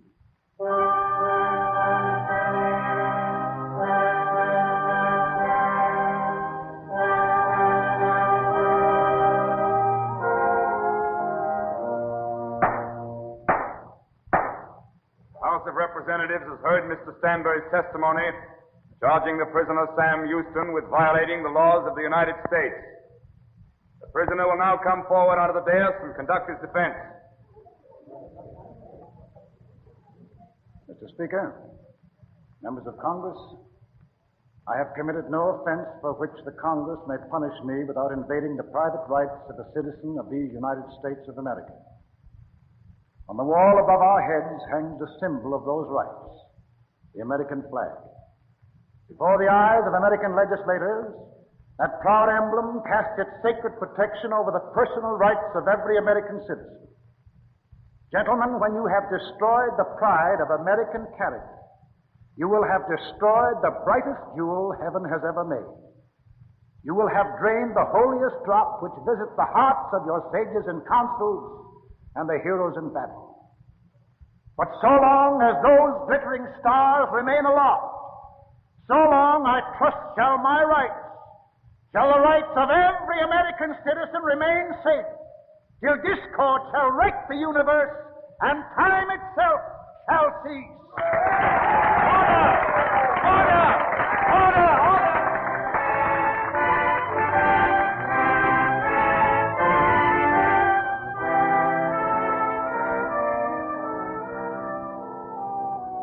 Despite the fervor and eloquence of his plea, Sam Houston was sentenced to be reprimanded by the Speaker of the House.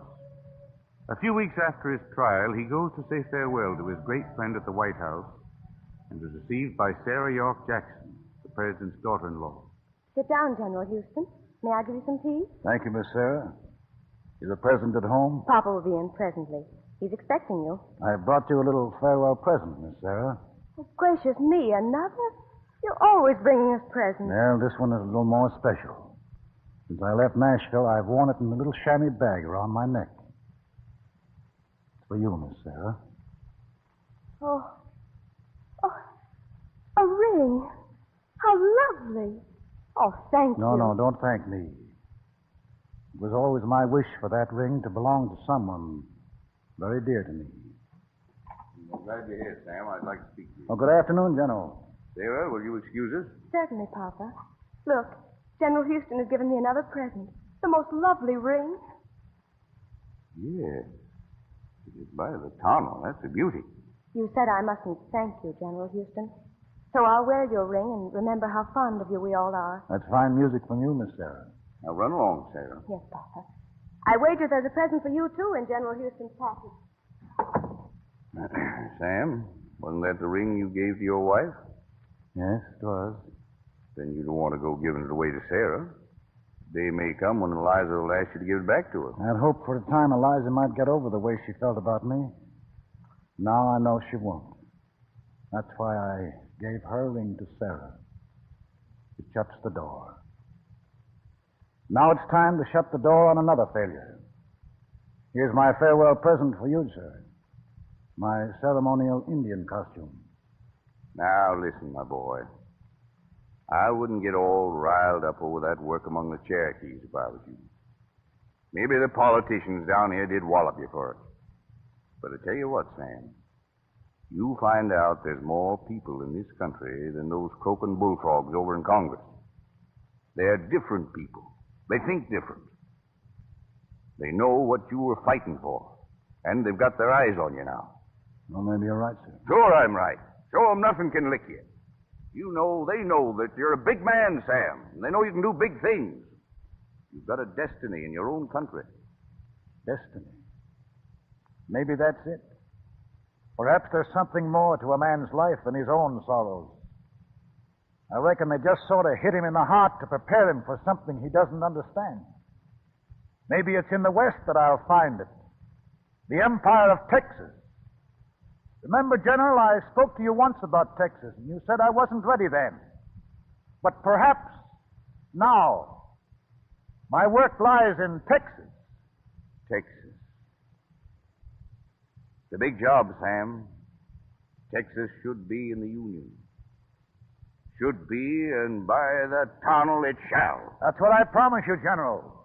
By the eternal.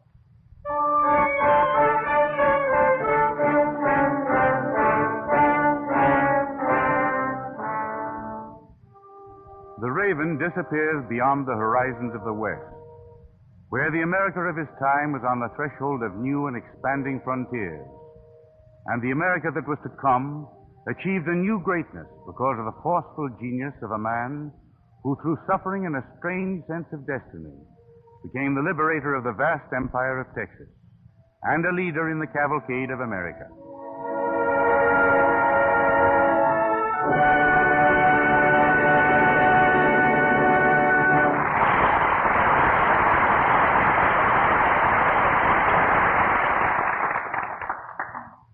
Thank you, Walter Houston.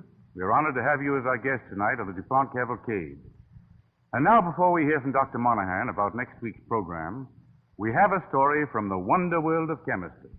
If you were traveling in the southern part of the United States these January days, you'd see a familiar picture, perhaps be part of it.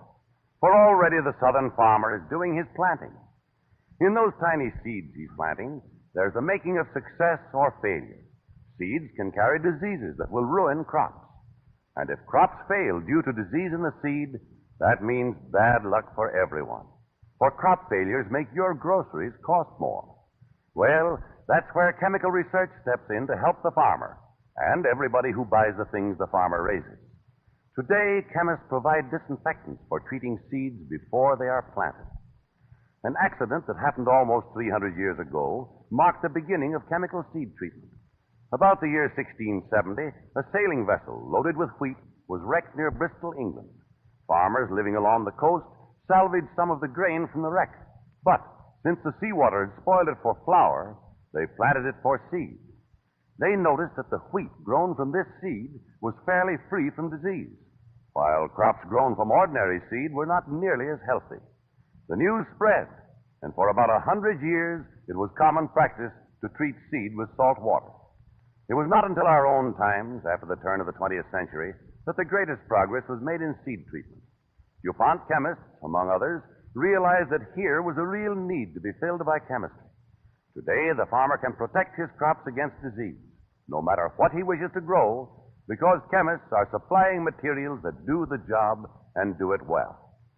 When you look at a kernel of seed corn, the surface seems hard and smooth like a piece of china.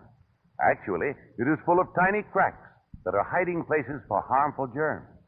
To reach these parasites, scientists have devised chemicals that, by contact or by forming a gas, penetrate every crack. The results of seed treatment are clearly shown at harvest time. Potatoes, for example. Farm tests show that modern chemical treatment of seed potatoes creates an average increase in the crop of more than 35 bushels to the acre. And they're better potatoes, too. The cost of treating the seed is as little as 36 cents per acre. Similar chemical treatment likewise protects flowers, bulbs, and vegetables. And all this means greater success for the farmer, a mighty important citizen in this America of ours, and better, cheaper food for your dinner table. That's what happens when chemists go to work. In the close partnership of the chemist and the farmer, we see another fulfillment of the DuPont pledge, better things for better living through chemistry. And now, Dr. Monahan. It is once more a pleasure to give you a question which will be answered on the Cavalcade of America at this time next week. Who made the most famous midnight ride in American history? I can almost hear 100,000 voices say, Paul Revere. You are correct. So I'll phrase the question for next week's program this way. What woman in American history made a midnight ride as notable and even more spectacular than that of Paul Revere? Good night.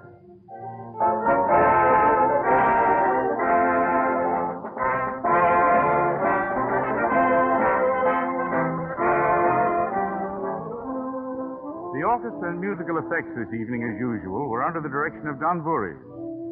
Next week, the DuPont Cavalcade will present an original radio drama based on Carl Kalmar's story of Mehitable Wings, and starring Jeanette Nolan. This is Thomas Chalmers saying good night and best wishes from the DuPont Company. This is the National Broadcasting Company.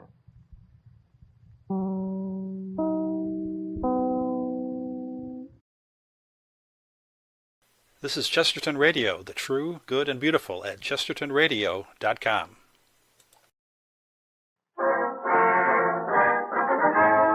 Cavalcade of America, presented by DuPont.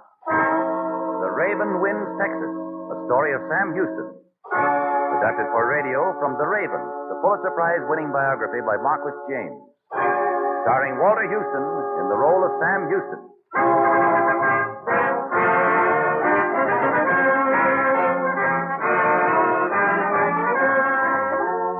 Tonight, the DuPont Company, makers of better things for better living through chemistry, again has the privilege to present Walter Houston in an original Cavalcade of America drama, The Story of Sam Houston. In a brilliant career in the American theater, Walter Houston is noted for his performances in The Barker, Dodsworth, and Knickerbocker Holiday. He has been acclaimed for his roles in the motion picture version of Dodsworth, as well as in Rhodes and The Light That Fails. This week, he returns to Broadway in a new play, Passenger to Bali. Tonight, he appears for the second time in this series of the Cavalcade of America in the role of Sam Houston in The Raven Wins Texas.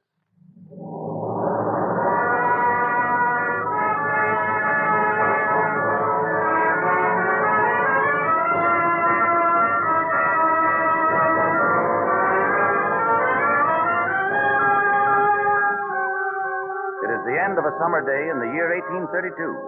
In the White House at Washington, two men face each other, President Andrew Jackson and General Sam Houston.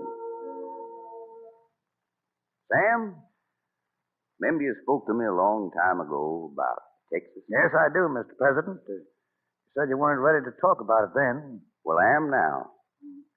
Been keeping my ear to the ground, hearing a lot about what's going on down in Texas now. And here it is. They were promised statehood in the Mexican Confederation 8 years ago. And by the eternal Sam, that promise ain't been kept. Of course it hasn't been kept. Didn't think it would be, did you? Here's what I'm thinking, Sam. Texas shouldn't belong to Mexico at all. Certainly it shouldn't. It should belong to the Union. You're going to have a walloping fight to get it in. Well, who's afraid of a fight? No, more than a fight, Sam. Bigger things than that at stake in Texas. Powerful big things. It's the whole Southwest. There's got to be only one civilization down there. One. The American civilization. Amen to that, sir. Sam, you go on out there to Texas. You'll find Steve Austin at the head of things out there. He's a good man.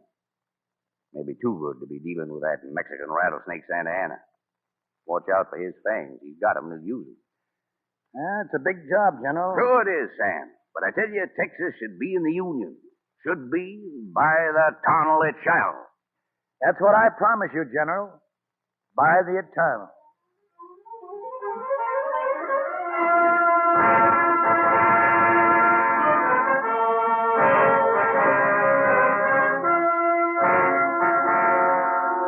Mind if I walk with you to your horse, Mr. Austin? Why, no, General Houston. I'm glad to have a few words with you if you'd like. What's on your mind? Mr. Austin, ever since I came to Texas, I've been telling you Santa Anna is a split-tongued reptile that you can't trust. And I'm asking you for the last time, don't go down to Mexico City to see him. It won't do any good, sir. General Houston, I've got to go. You were at the convention. You know they sent me down there to ask Santa Anna to recognize the rights of Texas. I know it. I fought the plan all through the convention, and I still say it won't work. I tell you, you can't rely on Santa Anna. He's got every reason to be grateful to us. Texas helped make him president of Mexico. Listen, General, you've been paying too much attention to the hot-headed element down here. I trust Santa Anna, and I believe he'll give us our way in Texas. You can't trust him, sir. He's a tyrant, and you'll find out you're just wasting your time. Well, I'm the best judge of that, General. Goodbye, sir. Goodbye, Mr. Austin.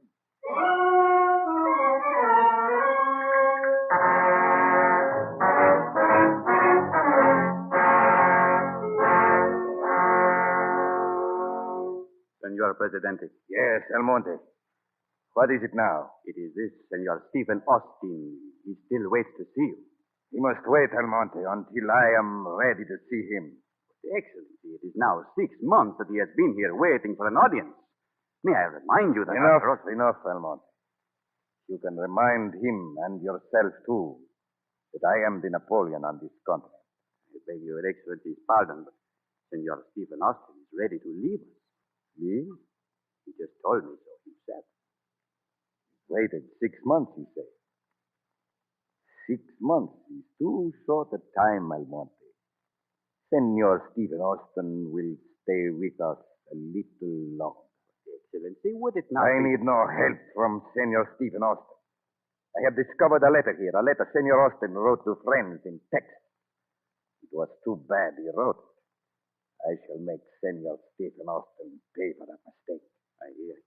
I do not quite understand, Excellency. Senor Stephen Austin was indiscreet enough to write that Texas might have to separate from Mexico. Separate from me. You hear? And join the United States. He is a traitor to Mexico. Senor Stephen Austin will find it is his mistake to oppose me. Almonte, you go out there. You arrest Senor Stephen Austin. You give him a deep and a solitary cell.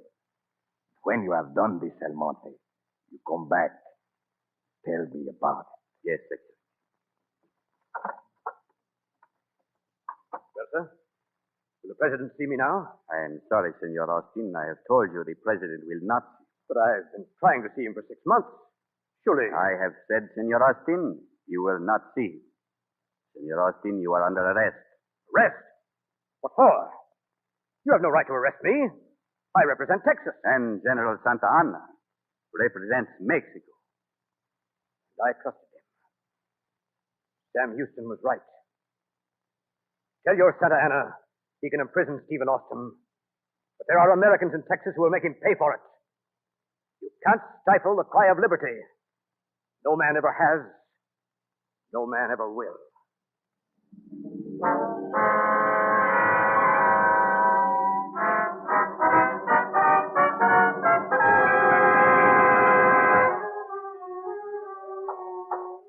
Mr. Speaker, General Sam Houston. Mr. Speaker, gentlemen, we all know what we are up against. Santa Anna still holds Stephen Austin in a dungeon. And what have our people done? Driven a few Mexican garrisons out, and what's the result? These paltry slaps at Mexico have done more harm than good. Santa Anna will be back any day with an army for revenge. And gentlemen, Texas is not ready for him. We have no government. We have no army. And we better organize both and be quick about it. Mr. Speaker, I move that Sam Houston be given command of the Army of Texas. I second the motion. Gentlemen, you've heard the motion. All in favor? Aye. Opposed? The motion is carried. Speaker? General Houston. Yes, what is it, Sutherland? A message, sir, from the boys at the Alamo. Santa Anna is attacking. Mr. Speaker! Mr. Speaker, just a minute. What's wrong, General? I've got a message here from Colonel Travis and David Crockett at the Alamo. In 10 days getting to us. It reads, I'm besieged by Mexican troops. Santa Anna demands our surrender. Otherwise, our troops will be put to the sword. I call upon you in the name of liberty, patriotism, and everything dear to Americans to come to our aid with dispatch. I move this convention immediately adjourn, arm, and march to the aid of the Alamo. Gentlemen, please listen to me. This isn't the time to go off half-cocked. That's been our trouble. We've got to save the Alamo, and we've got to have an army to do it. Your place is here. Mine is to find an army. And God willing, we'll save the Alamo.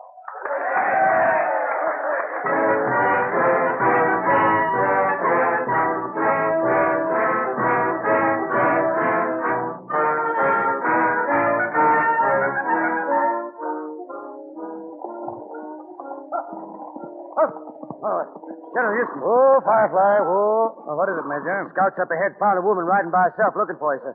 They're bringing her back here. Well, who do you suppose she is? Well, said her name is Mrs. Dickinson, General. Oh, here they come now, sir. Well, what's up? Give the order to halt. Yes, sir. Arm, halt! Arm, halt! Is General Houston there? I'm General Houston, ma'am. What's the trouble? General, I've a message for you. The Alamo has fallen. Fallen. We're too late. Colonel Travis, David Crockett, they're all killed. Butchered, slaughtered by Santa Anna. The whole garrison. Yes, General. We stood them off for 12 days. Only 180 men against 4,000. Then at dawn on the 13th day, the Mexicans put scaling ladders against the walls. And that was the end. There were only 6 of us left. We watched Santa Anna come into the Alamo and cross the square to where we were. He came prancing up on a pony, and his men cheered and sang until I thought I'd never seen so many maniacs in one place.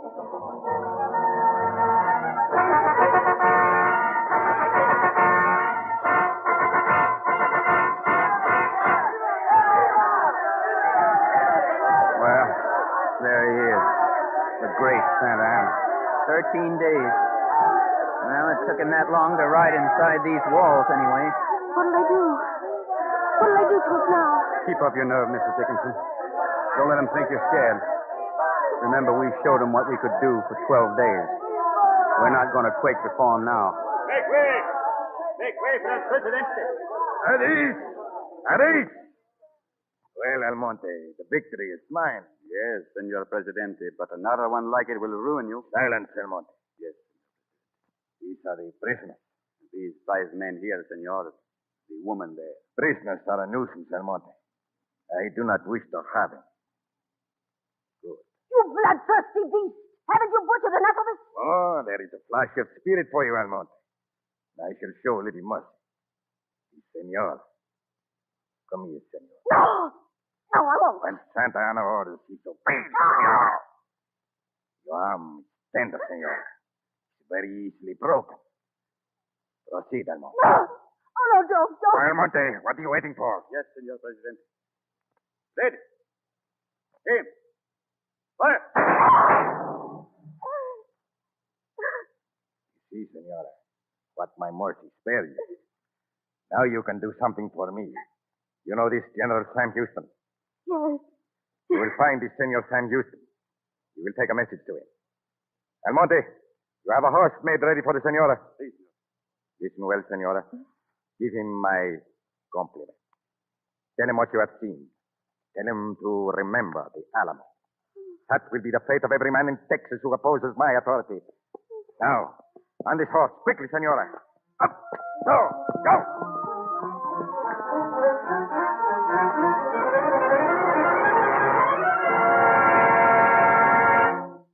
So, Santa Ana sends a message. And here's our reply, Mrs. Dickinson.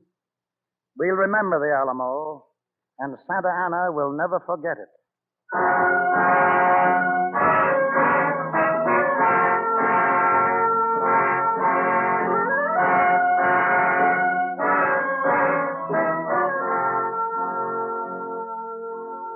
Hockley. Yes, sir?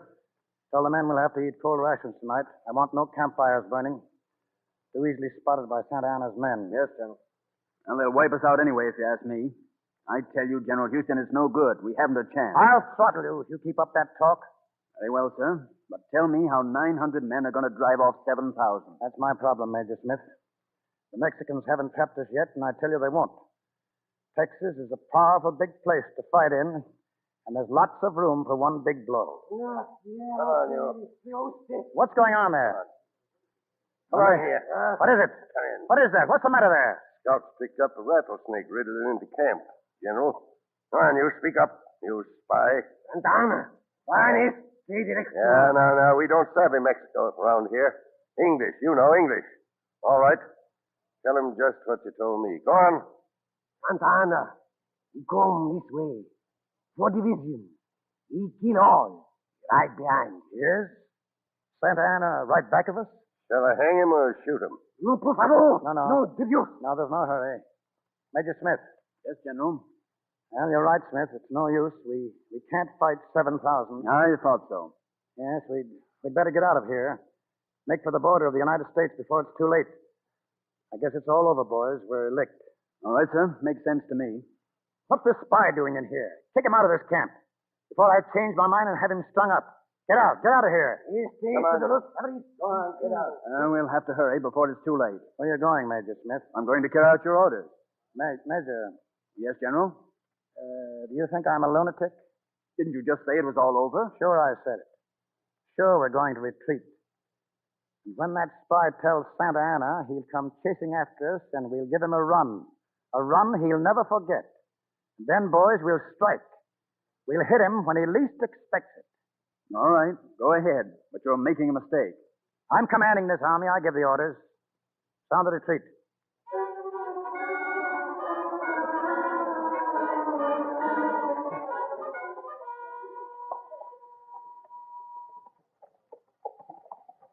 Whoa. Captain Baker. What is, Major? Follow me down the road. Yes, sir. Yes. Oh, there. Oh. Captain Martin. Yes, Major? Follow us. Hurry. Yes, sir.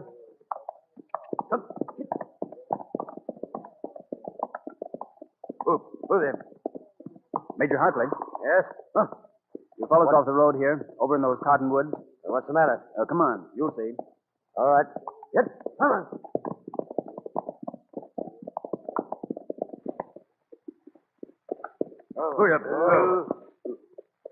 Now listen, men. We've got to take a stand. Houston's kept us retreating for 38 days. Santa Ana's still hot on our trail. Officers of his staff, I vote we demand an explanation. He'll give us an explanation, all right. Sure he will. But if it isn't satisfactory, he should be removed from command. Who'll succeed him? You, Major? Well, that's beside the point, but this isn't. We're licked, men. The army's deserting. Hundreds have gone across the border into the States. About time we did, too. Rats getting their hides off a sinking ship, huh? You all heard what General Houston said about this retreat being part of a plan? Yeah, we heard him. We heard him say a lot of things. Victory is certain. Remember the Alamo. I say he ought to remember it. Instead of backing us up to the border and then swinging us east over this way, he doesn't know what he's doing. What kind of a general is he? All right, men. He's had his way long enough. We can get along without him. Are we all agreed to take a stand that way? Wait a minute. Somebody's riding through the woods. Who is it? He's alone, whoever he is. Houston. Well, how'd he find out we were meeting? Never mind. Too late now. Oh, boy. Well, sort of missed you boys. Letting the army get away ahead of you, aren't you? Well, General Houston, Yes, what's the matter? Oh, come on, out with it. Go ahead, Major Smith. Well, how much longer are we going to retreat? We have a right to know. So have the men, the ones who haven't deserted you yet. Is that the way you all feel? Baker? Martin? Hockley? No, sir, I don't. Thanks, Hockley. The trouble with you men is you don't know what's going on. Instead of going off in the woods here, you should have stayed with me and learned a few things. The scouts have reported that Santa Anna has gone into camp just beyond the San Jacinto there, only one of his 4 divisions with it. What are you going to do, General? You see, it's almost 3 o'clock. An hour from now, they'll still be taking their siesta. Hockley, is my imagination playing tricks with me again? Playing tricks, sir? That eagle. See it up there? Yes, sir, but... Hey, there was an eagle above my head when I came into Texas. Now this one at San Jacinto, an eagle again, sailing toward Santa Anna's camp. All right, boys. The retreat's over. Now we attack. Here are the orders. We'll assemble in these woods. 4 o'clock, when I raise the sword, we'll advance to catch him and catch him asleep. Don't fire until I give the order. Remember now, no firing until I give the signal.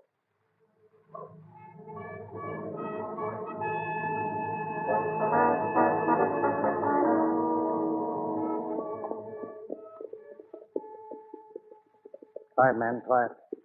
Got to catch him sleeping during siesta. No sign of life in their camp yet, sir. They've seen us, sir. Hold your fire, men. Hold your fire, Hockley. Yes, General. We're almost at the Mexican breastwork. I know. It's about 20 yards, sir. Everything ready? Yes, sir. Can you see our artillery? Men are looking this way. They're waiting for the signal, sir. All right. Wave your hat. Signal them to fire. Right, sir. Now, give it to them. Remember the Alamo, boys.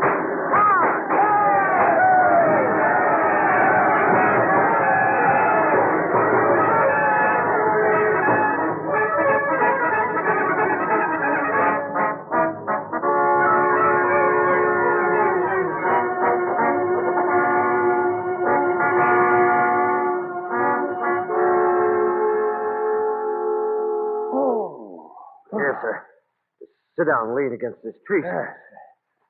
Yeah, all right, Hockley. All right, try not to move that leg any more than you have to, sir. I'm afraid you shattered the bone. Never mind it, Hockley. Have they found Santa Anna? Where is he, Hockley? Well, the men have been searching all night, sir. I guess we missed him. Missed him? And we've failed, Hockley. Santa Anna will be back with his 3 divisions and wipe us out. We've got to find him. Well, we can't even tell who is an officer and who isn't, the way these Mexicans are ripped off their epaulets. What's going on back there? Major Hockley. Major Hockley, they caught Santa Anna. Caught him? Where is he? They're bringing him in now. That one there. Oh, that can't be Santa Anna. Robeson got him, but he didn't realize who he'd caught till the other prisoners began shouting El Presidente. What are you laughing at, Hockley? Oh, wait till I race you up, General Houston. You laugh, too. He's wearing a blue smock and red carpet slippers. This is the great Santa Anna. I guess we interrupted his siesta at that. Well, great work, boys. Quiet now. Quiet, here he is. I am General Antonio Lopez de Santa Anna, President of Mexico, Commander-in-Chief of the Army of Operations. Indeed. Take a seat, General. Sit down. Sit on that box there. I place myself at the disposal of the brave General Houston. You don't have much choice, do you? The man who has conquered the Napoleon of the West may consider himself born to no common destiny. It now remains for him to be generous to the bank. Yes, you should have thought of that at the Alamo. I propose, General Houston. You propose what? I propose an armistice. Armistice? Well, I'll do all the proposing, understand? As you wish. You write an order instructing your troops to leave Texas soil forever. Could I have? Has anyone a piece of opium? Opium? So? I would be very grateful. Now I see you in your true color. The Napoleon of the West. It is not a great thing, I ask. No? Nor I. Merely that your armies leave Texas. You'll write the order of evacuation. Yes, senor.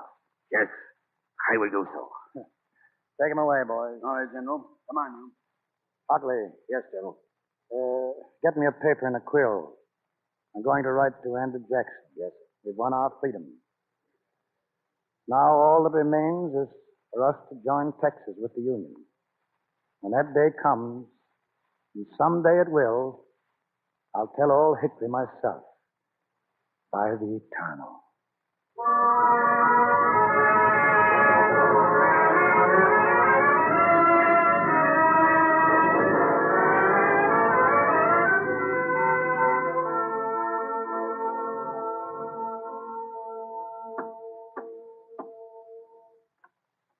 Oh, General Houston.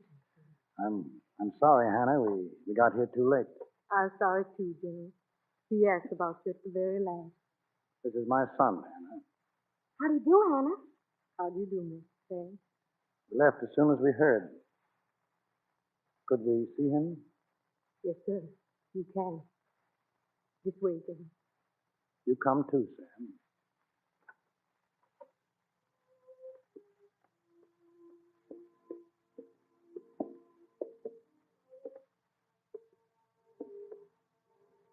My son. Yes, Father? My son, always remember you've looked on the face of Andrew Jackson. He was a great man, wasn't he, Father? No man alive, no one will ever be his equal. Father, he sent you to Texas, didn't he? Long time ago. Now he's gone without knowing that Texas belongs to the Union. No, General. He knew. Word came this morning. Did he say anything? He smiled all over his face. Then he looked up and said, Texas in the Union. My old friend has been true to his trust. You say he smiled? Come along, son. We're going home.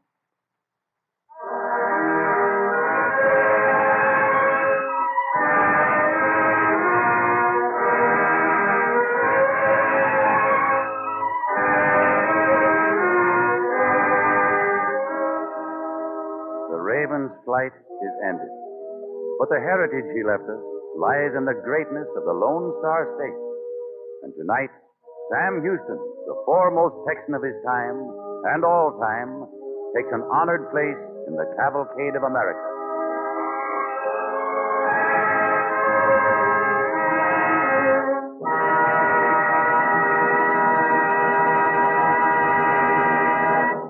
Thank you, Walter Houston. We are happy to have you as our guest on the Cavalcade of America. And now, before we hear from Dr. Monahan about next week's program, we have a story from the wonder world of chemistry. Picture a room with rows of green apples hanging from hooks on the wall. One green apple hangs from each hook. Sounds foolish, doesn't it? But it isn't. It's just a part of the careful research to find a better and safer way of controlling the codling moth and preventing wormy apples. Codling mothworms love apples. They cause heavy damage to apple crops and make you pay more for the fruit. Materials now used to protect apples from these pests must be washed off at harvest time in order to protect your health. You can see what a fine thing it would be to have a safe protection that wouldn't need to be washed off. Some years ago, DuPont scientists began a search for a material that would defeat the insects and not harm humans. So they built a dining room for the codling mothworms with tempting green apples hanging on hooks. They provided comfortable little cages for codling moths to live in and lay their eggs. Month after month, They treated green apples with various chemicals and watched the mothworm. It was a long search, but those DuPont men kept plugging at it, and finally they found a promising chemical with a long name, phenothiazine. Anyway, the name isn't half as important as the fact that it does protect apples against the codling moth when sprayed properly on the fruit. It also protects grapes against the grapeberry moth and a disease called the black rot. It stops Japanese beetles from feeding on plants and fruits and is proving effective against other insects, too. There's another queer angle to this story. Zoologists of the United States Department of Agriculture have tried out the same chemical as a remedy for certain internal parasites of sheep. They found it to be the most effective known remedy for this purpose. A single dose does the trick. It didn't take long for the news of this experimental work to travel to the great sheep-raising countries of Canada and Australia. Scientists there have had equally good results. And now similar trials are being made with cattle, hogs, and other animals. So you see, the benefits of chemical research travel far and wide. Whether you grow apples or raise sheep or merely buy lamb chops and enjoy apple pie, chemistry has been working to protect your pocketbook. And there you have the essence of the DuPont pledge, better things for better living through chemistry. And now the Cavalcade of America's historian, Dr. Frank Monahan of Yale University. Sam Houston, the founder of the Republic of Texas, was a great man molding a great event, and so his name is written large in American history. But it is true that frequently a great event can be approached and understood through the hopes and actions of the little people, whom history does not headline. The Cavalcade program for next week, entitled On Jordan's Banks, is the story of an unknown youth named Sam Davis. Sam Davis was a Confederate a spy who was caught. But Davis, during his brief career, seems to me to represent the highest devotion to a cause, the most complete loyalty to an ideal. And these are qualities that have given strength to the fabric of American character and greatness.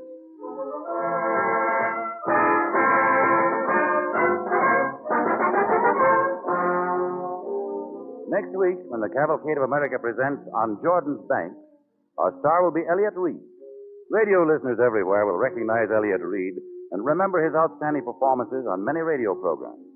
On Broadway, he's been a talented and versatile member of the Mercury Theater, appearing in Julius Caesar and The Shoemaker's Holiday. Next week, he will be starred in the Cavalcade of America's drama On Jordan's Banks in the role of Private Sam Davis. On tonight's program, the orchestra and musical effects are under the direction of Don Voorhees. This is Basil Rysdale saying good night and best wishes from DuPont.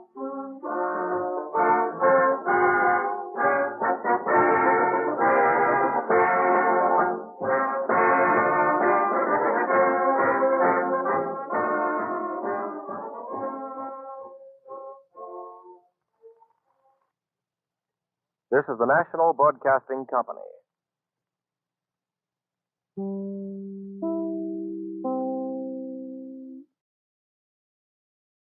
This is Chesterton Radio, your home for podcasts of works by G.K. Chesterton, plus drama, comedy, mystery, science fiction, big bands, and much more.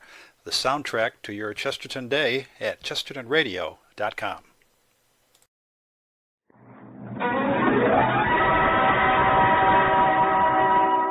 Claude Rains as Captain Paul, the story of John Paul Jones on the Cavalcade of America, presented by DuPont, maker of better things for better living through chemistry.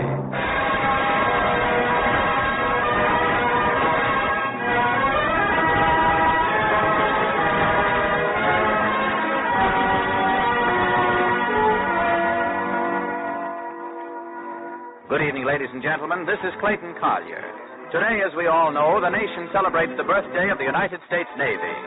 166 years ago, in the year 1775, the Continental Congress voted funds for 2 ships and took the first step towards establishing American naval power. Thus began the illustrious tradition of heroic deeds and heroic men, the United States Navy.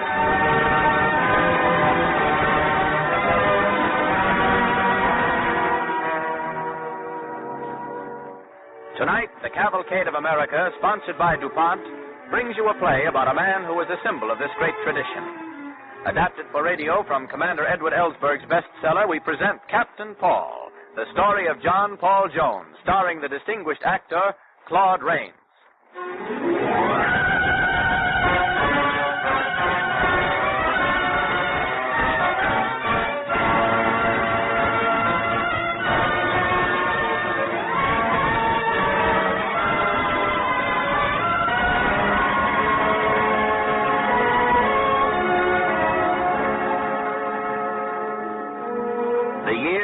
1775, in the great hallway of an old mansion in His Majesty's colony of Virginia. Oh, John, my breath. Let me get my breath. One more kiss, Dorothea, and I'm ready to face 1,000 fathers. There. Now let's go into his study and tell him. Take my hand. Isn't it a very small thing to ask for? Yes, the world. And you're mine, John. Now then. Ready? Let's get it over with. Father, Oh, yes? What is it, Dorothea? John and I'd like to see you a minute. Certainly, of course. Come on in. Sit down. Now, what can I do for you, Jones? Father, John has something to say to you. Well, let him say it. I will, sir. I wish to marry your daughter. Well, that's a matter we'll have to discuss. Dorothea, do you remember that piece of property over in the southeast corner of the estate? Why, yes, Father. That's where you will build your home. Excuse me, sir, but Dorothea and I have other plans. We're going up north, sir. I hope to get a ship and go to sea. Well, I was under the impression you wanted to get married. And that means settling down, unless I'm mistaken. My daughter is going to marry a gentleman, sir. Look out that window, Jones. You see a lot of pretty fine property, don't you? That's all going to be my daughter's someday. Her husband will have to accept that responsibility. I have no interest in becoming a landowner, sir. My career is on the sea. Well, then you and I are wasting time here. I hope to prove you wrong, sir. But with the revolution coming, there's more important work for me to do than managing a farm. Maybe you haven't heard about it, sir, but there's going to be a new America soon. Rot. Do you think that all Virginians are excited about what they're doing in Rhode Island or Massachusetts these days? But I'm trying to tell you that America is going to be free, sir. That there's going to be a war. That we have an army. That we're starting a navy. And I'm going to help establish it. And that Dorothea and I are leaving here tomorrow. You're wrong. You, sir, are leaving now, right now. My daughter's not going to throw her life away on a hot-headed fool with a toy boat. Father. Good day, Mr. Jones. I'm very busy. Come along, Dorothea. Darling, I'm going now. But I'll come back to you someday. And he'll see it our way then. Will you wait for me, Dorothea? Oh, I'll wait, John. I'll wait.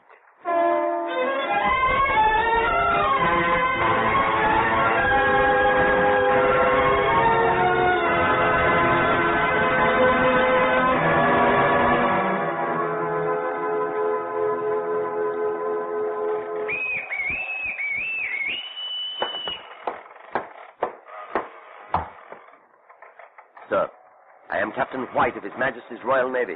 Captain Jones of the Continental Navy. I congratulate you on your victory, sir. My thoughts.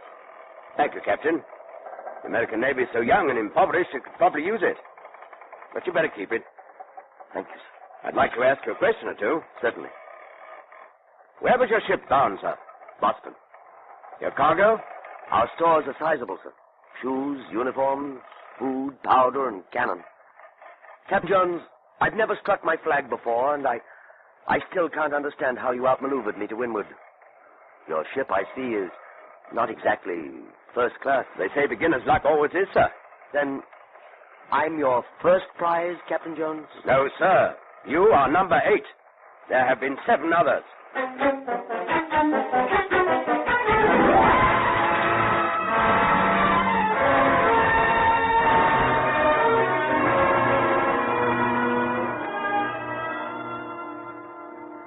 Captain Jones reporting to Commodore Hopkins.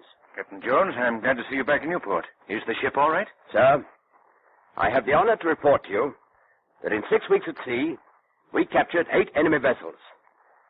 Now I'd like the wages for my crew. Now? You know better than that. There isn't a pound for wages. Then suppose we settle it this way. I'll take an advance on the cargoes we captured. The crew is pledged to receive 1/3 value on all captured cargo. As to that, 2/3 goes for maintenance of the Navy. It may be months before Congress and the courts can dispose of a single shilling. Delay. There's no delay in your asking me to fire a cannon.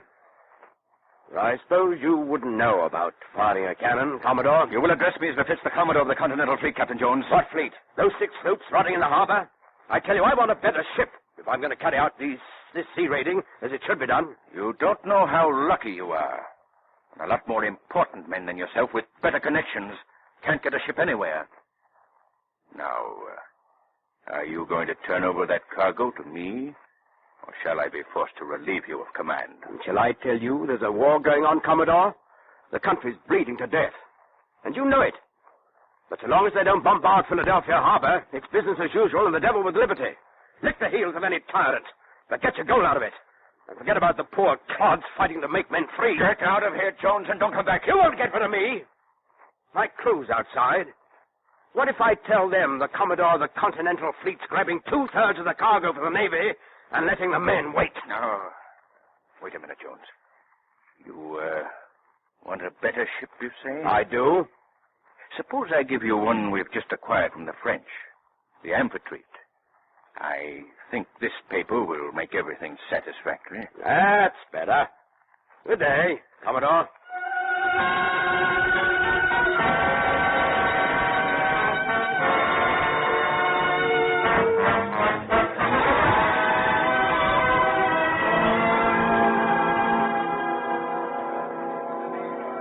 Morning, Captain.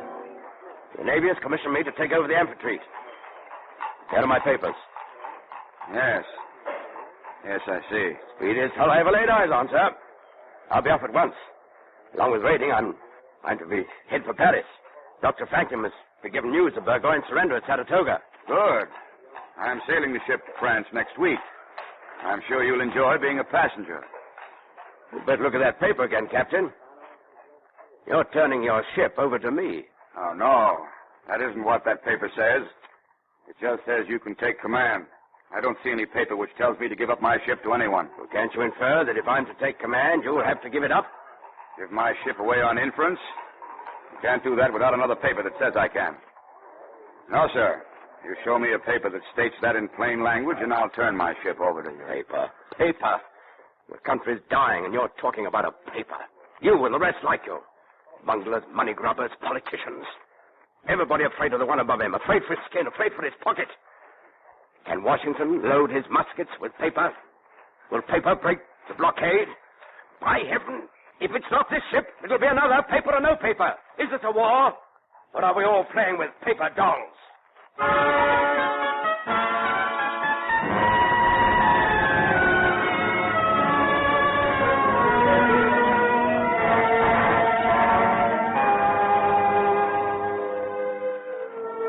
You are listening to the Cavalcade of America, starring Claude Rains in Captain Paul, brought to you by DuPont, maker of better things for better living through chemistry.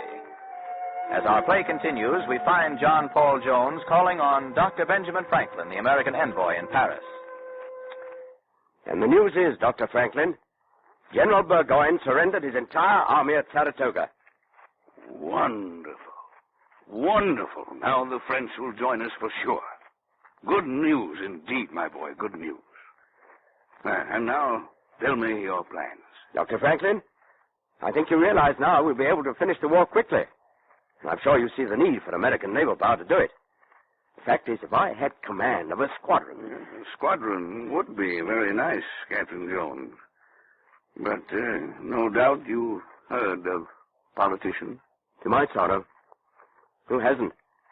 If you were a politician, you might have inferred from my reaction to your request that... Well, the point is you've been relieved of your command of your own ship. What? Jones, there's an old saying. Bad news runs swiftly. Apparently it outran your ship this voyage. You see, your first lieutenant, Mr. Simpson, is something of a politician. My first lieutenant, sir, is a drunken fool. Command a ship of war? Why, he can't tell the difference between starboard and a teacup. Do you think I'm going to lie down while he walks over my back? Well, why not roll over? Out of the way then, Jones. Meanwhile, enjoy yourself in Paris. I'll be hanged if I stay here in Paris with a war to be fought. You will stay here, Jones, because I think there's a chance I can get you another ship. At least for the present, I'm reasonably certain of it. Well, I got to do something about the crew. Am I to keep paying for crews out of my own pocket? I can't go on forever like that. I think you'll go on, Jones. Like the rest of us, he can't help himself.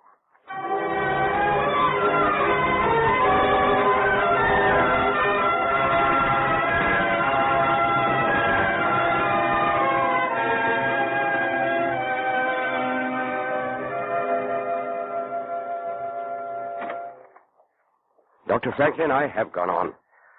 I've gone on here in Paris dreaming about that ship for the last 7 months.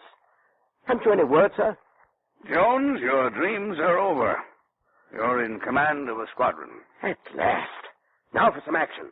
Still, Jones, it would do you well to remember there are ships and ships.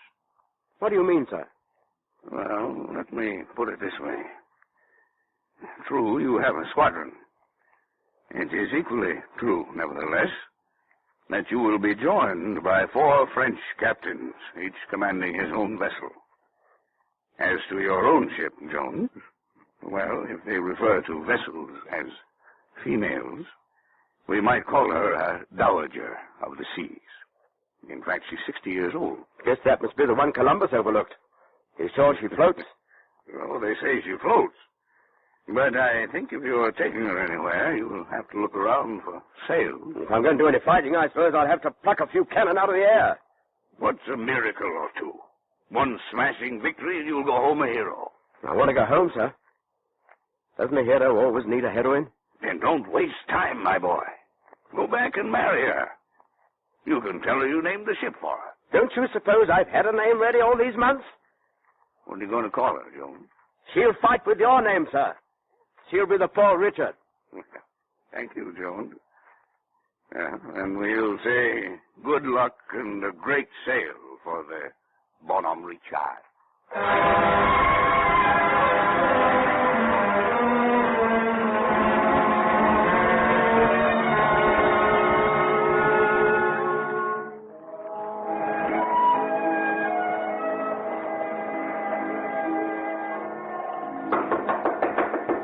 Come. Man of war off the port bow, sir. Up we go, Mr. Stacy. Aye, sir. How big is she? You'll see better through your glass, sir. There she rides around the circle of the land. Hey, she's a big lady, Jack. I see right. Why, she's the flagship of the British Baltic Fleet. Look! Our squadron's running away. They're turning to the wind. Let the French go, the yellow dogs. That warship's too big for us. Nothing's too big for us today. Mr. Jackson, up with the gun ports. Up with the gun ports. Beat to quarters, Mr. Stacy. Beat to quarters. Clear the deck. Mr. Carroll, take electric. Hold on the light rooms, Anderson. Right, the boys. Lay the boarding deck. Arbitrary pads.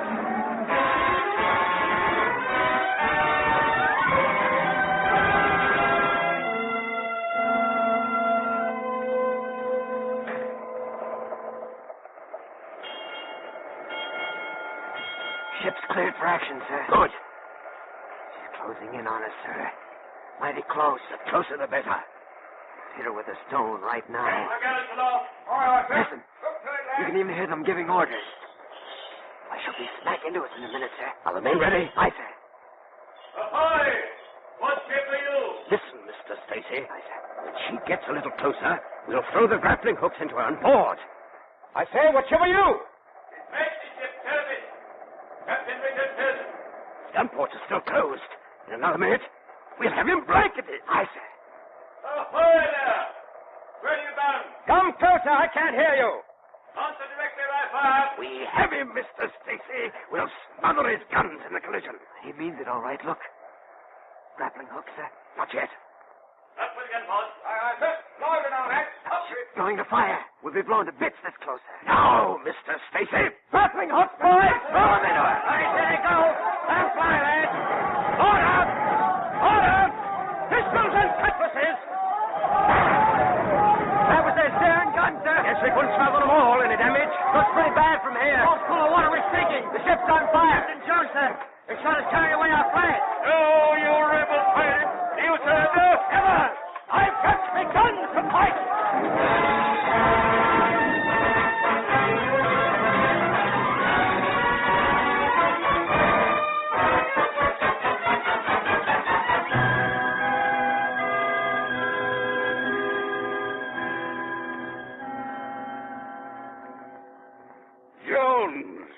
Jones, you must have been a wizard.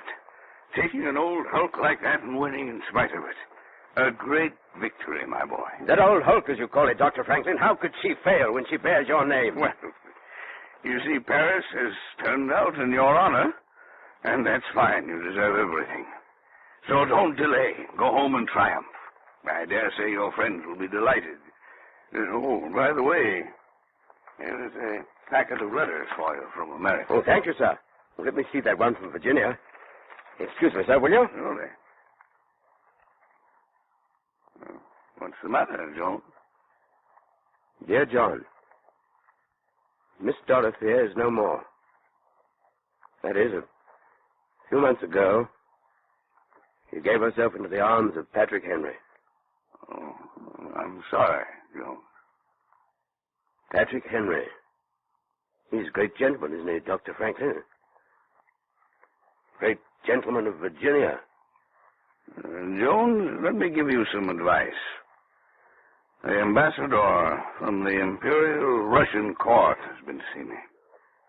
It seems your fame has reached the ears of the Empress Catherine. She wants